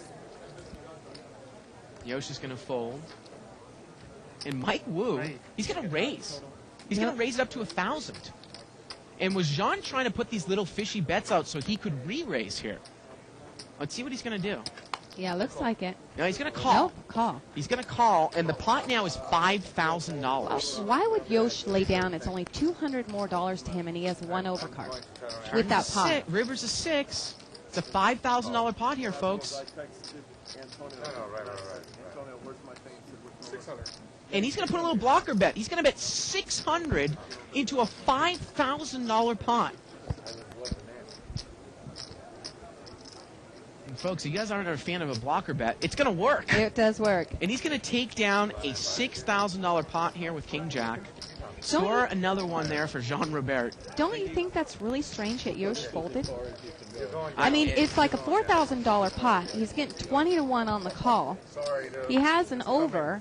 I mean, he has, you know, three. I don't know. You know, 3 possible outs. 3 outs that, yeah. where he could be fairly sure that his hand's good. Phil is in for $30,000, so he's down about $12,000 here. Right. Jean Robert Ballant, he is up over $40,000. $4,000. Yoshi's got $18,000. Bruce is in for 30, so he's down about 12. This has got to be one of the tables where we have more than any other time we've had chips on the table, right? It's one of the most chips that I've seen on the table, I think. Definitely the most I've ever seen sitting in front of one player. So, is this last hand? All right, the button is going to move here to seat 5. And I'm actually going to go out and do an interview with Phil Lock, Shirley. So, right. And then we're going to come back here. Oh, we are going to come back. We're going to come back. We got a $400 raise here. Value bet into Mike's raise. And here we go. 9-3-6 here. A couple diamonds. I think, Shirley, you're going to do the next hand. And then you're going to swing it over to me. Okie dokie. Jean Robert bets here, and he's going to take it down.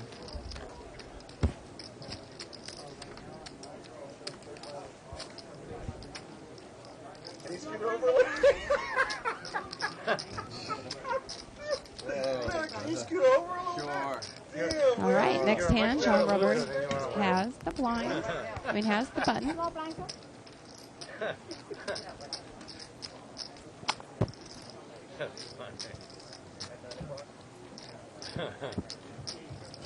I've never seen so many chips. After what? After what? Yeah, my big line So they're telling the Jean Robert that they're going to interview him after. Okay, we have a raise there. Mike Wu makes $400.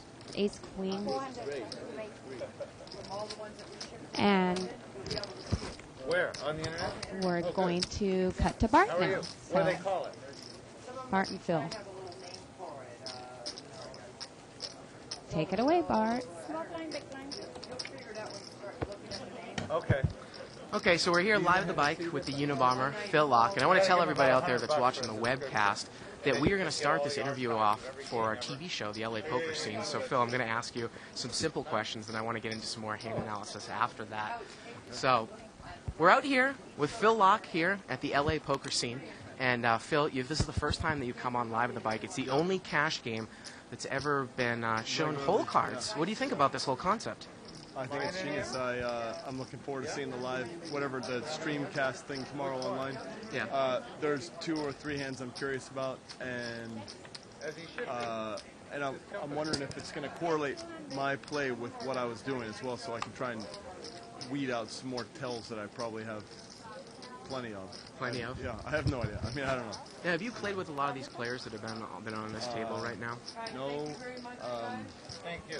No, yes, no, that's me, and then yes. So whatever that ratio was. Whatever that ratio is. Now, you're actually a big-time cash no-limit player. People are really familiar with you from tournaments. But, I mean, this is really how you make your living. And you usually play high-blinded, no-limit games, right? Well, what's ever available. In LA right now, on Wednesday nights, you have this game, which is 5,100. And on just about any day of the week, you have 2040 at Commerce Casino. And then about 5 days a week in Vegas, you have 2550. And 1020 is pretty much 24/7 in Vegas and LA.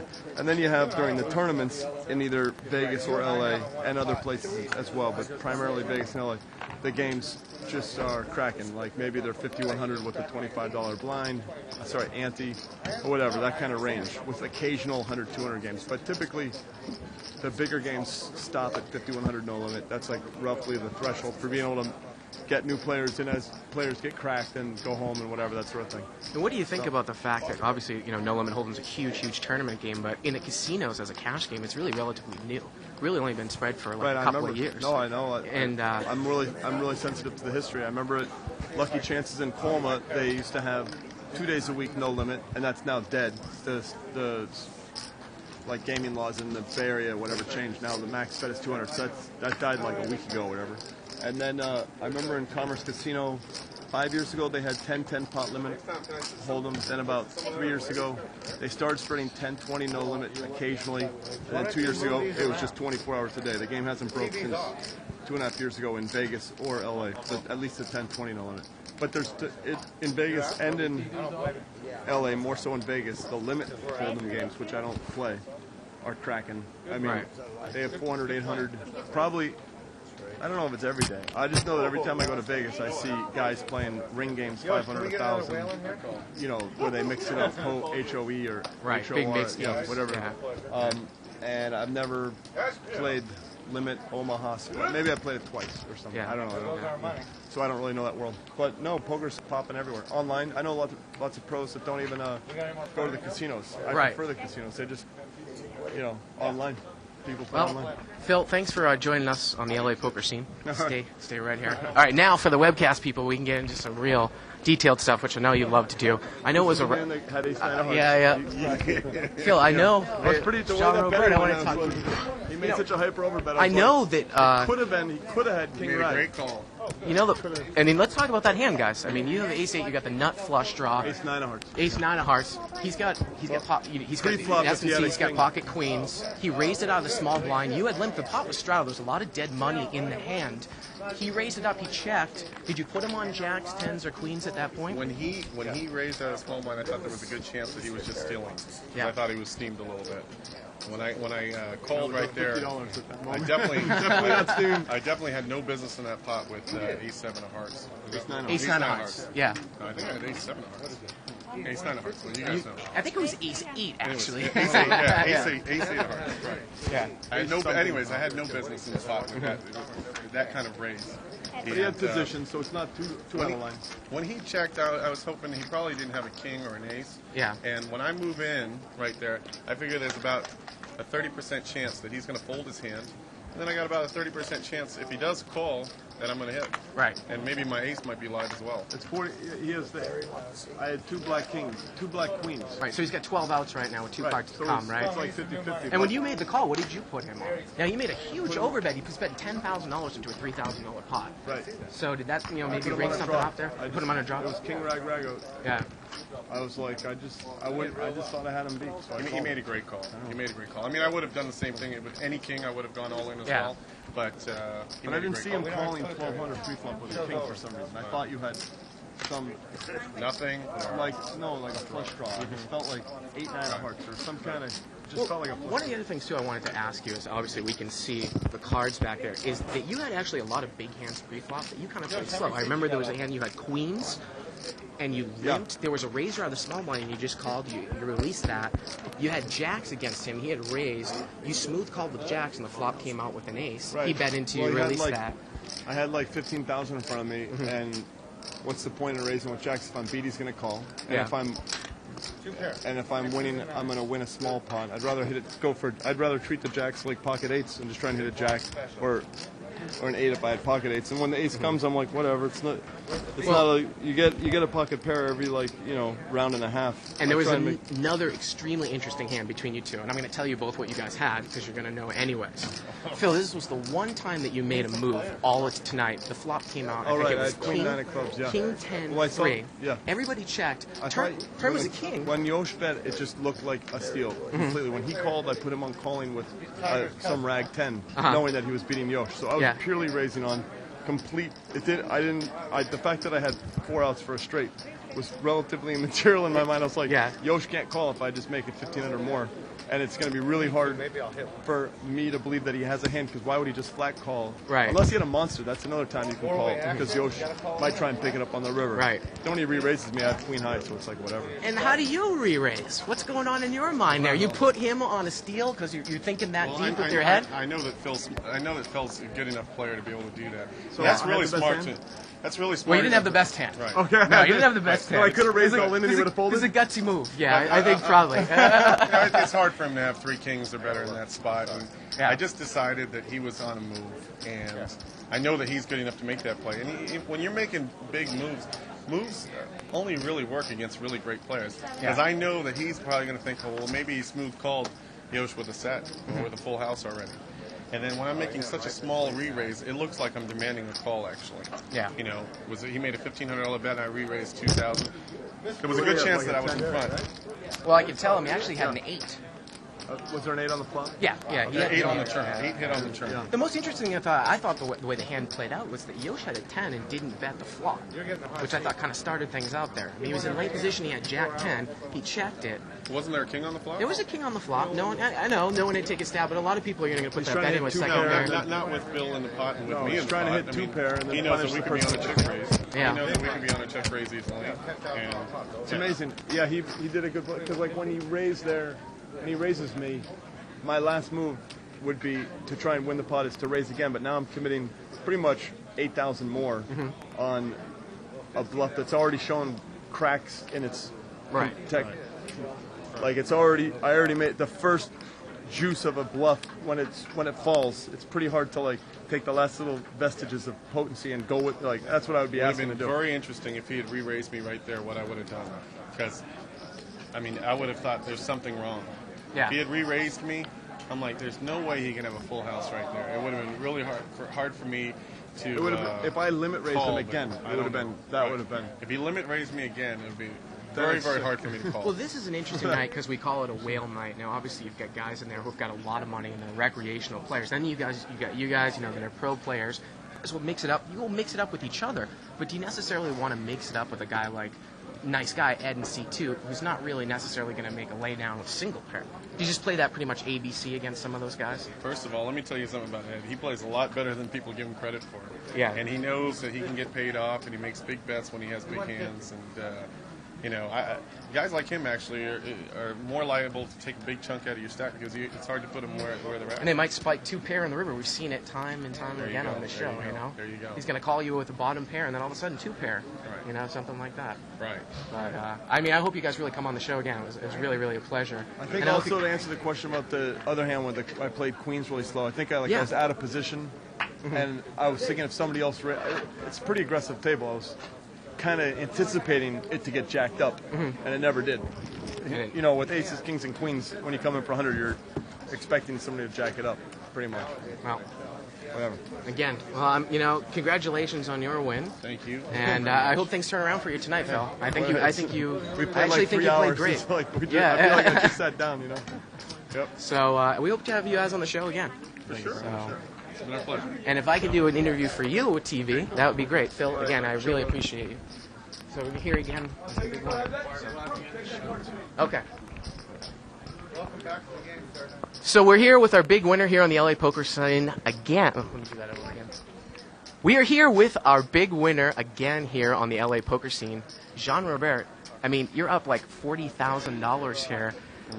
You made a couple hands on the river there, that ace-8 of hearts against Phil Locke's queens. Tell us a little bit about that hand and how you played that hand. Well, that hand, that's actually my worst play of the night. The pre-flop, Phil raised $1,300, and I called. I thought he might be on a move. I thought he was just trying to steal because it was a live straddle hand, I believe, and there was like $800 or $900 in dead money. I thought he was just stealing that. And I have position on him. So I called with an ace, hoping to hit an ace maybe. On the flop, when he checked, that should have been like a sign that waits, you know. Maybe he has a hand, because if he had a bluff, he probably would follow through with his bluff on the flop. But that flop came so good for me because I had the flush draw. If I push all in right there, I figure there's probably a 1 in 3 chance that he's going to fold. You know, if he doesn't have a king, it's a good chance he's going to fold. And then if he does call, then I still have about a 1 in 3 chance of hitting my flush. And maybe my ace would be live as well. And so that gives me about 11 outs twice if he does call. And if he, like I said, probably a 30% chance that he would fold pre-flop. Yeah. You know, it looked like he might fold even 50% for a little bit. So, Well, it's great to come on the show and be the big winner here Right. again. Right. Now, I've asked you this in the past, the other time that you were on the LA poker scene. We've got some new faces here. How do you end up playing against these guys who've got a lot of money? They're obviously recreational poker players. You know, if you've got a Bruce Parker that's been on the LA poker scene before, and Ed, guys like that. I mean, you don't necessarily want to mix it up with those guys opposed to some of the pros? Oh, no, I'll mix it up You? with them. I enjoy mixing it. But, you know, I'm still going to be respectful. You know, I want to be able to play with them with big hands. Now, tonight, I don't know if you were following, but I really had a very poor hand selection. I didn't have any big hands tonight. I had 2 queens once in a hand with Avo where I tried to check and get him to bet. He never bet the whole Right. way, so it was the smallest pot. Right. I think I had 2 queens, maybe once at the very beginning, and I don't even think so. But other than that, the biggest hand I had was I had 2 9s once. Yeah, 2 9s once, maybe 2 10s, but I never had aces, kings, jacks. So, I mean, it was tonight's playing was mostly from play. It Now, wasn't. in terms of a cash game, whose game at this table really do you respect the most? And you can be politically incorrect about it, I don't care. Tell me who you really respect the most. Definitely, Yoshi's the best player. Really? Oh, for sure. For sure. Even though he might not necessarily have the most no-limit cash experience? Trust me. Yosh has the most poker experience. He's the most knowledgeable player, and I'm probably killing this action by letting people know this, but he's probably the most underrated player in the world. He's definitely the top 15, 20 no-limit players out there, and people just don't know how good he is because he doesn't play all these big tournaments, and he doesn't have the TV success that a lot of other players do. But I promise you, Yosh is liable to have a big year like Kevin Smith or Phil Ivey anytime if he just decides to play on the tour. Really? Oh, absolutely. Absolutely. I'm telling you right now, Yosh is one of the best players out there. Well, Jean-Robert, again, congratulations on your big win. We hope to have you on the show again. Thank you. Thanks a lot. All right. Well, now we did the interviews for the LA poker scene, and I'm going to end the webcast right now for everyone here in the booth. And for Shirley Rosario, I'm Bart Hanson. Join us tomorrow for most likely either Heads Up, No Limit Play with Mo, or $500 5-10 unrestricted game. I'm Bart Hanson. Good night, everybody, from Live at the Bike. It's here. It's big. And it's closer than you think. It's not a tournament. It's what you don't see on TV. The cash is real. The stakes are high. They bet big. They win big. They lose big. High stakes live action poker. Live at the Bike. Watch it live on the web or play it if you dare at the Bicycle Casino right here in Los Angeles.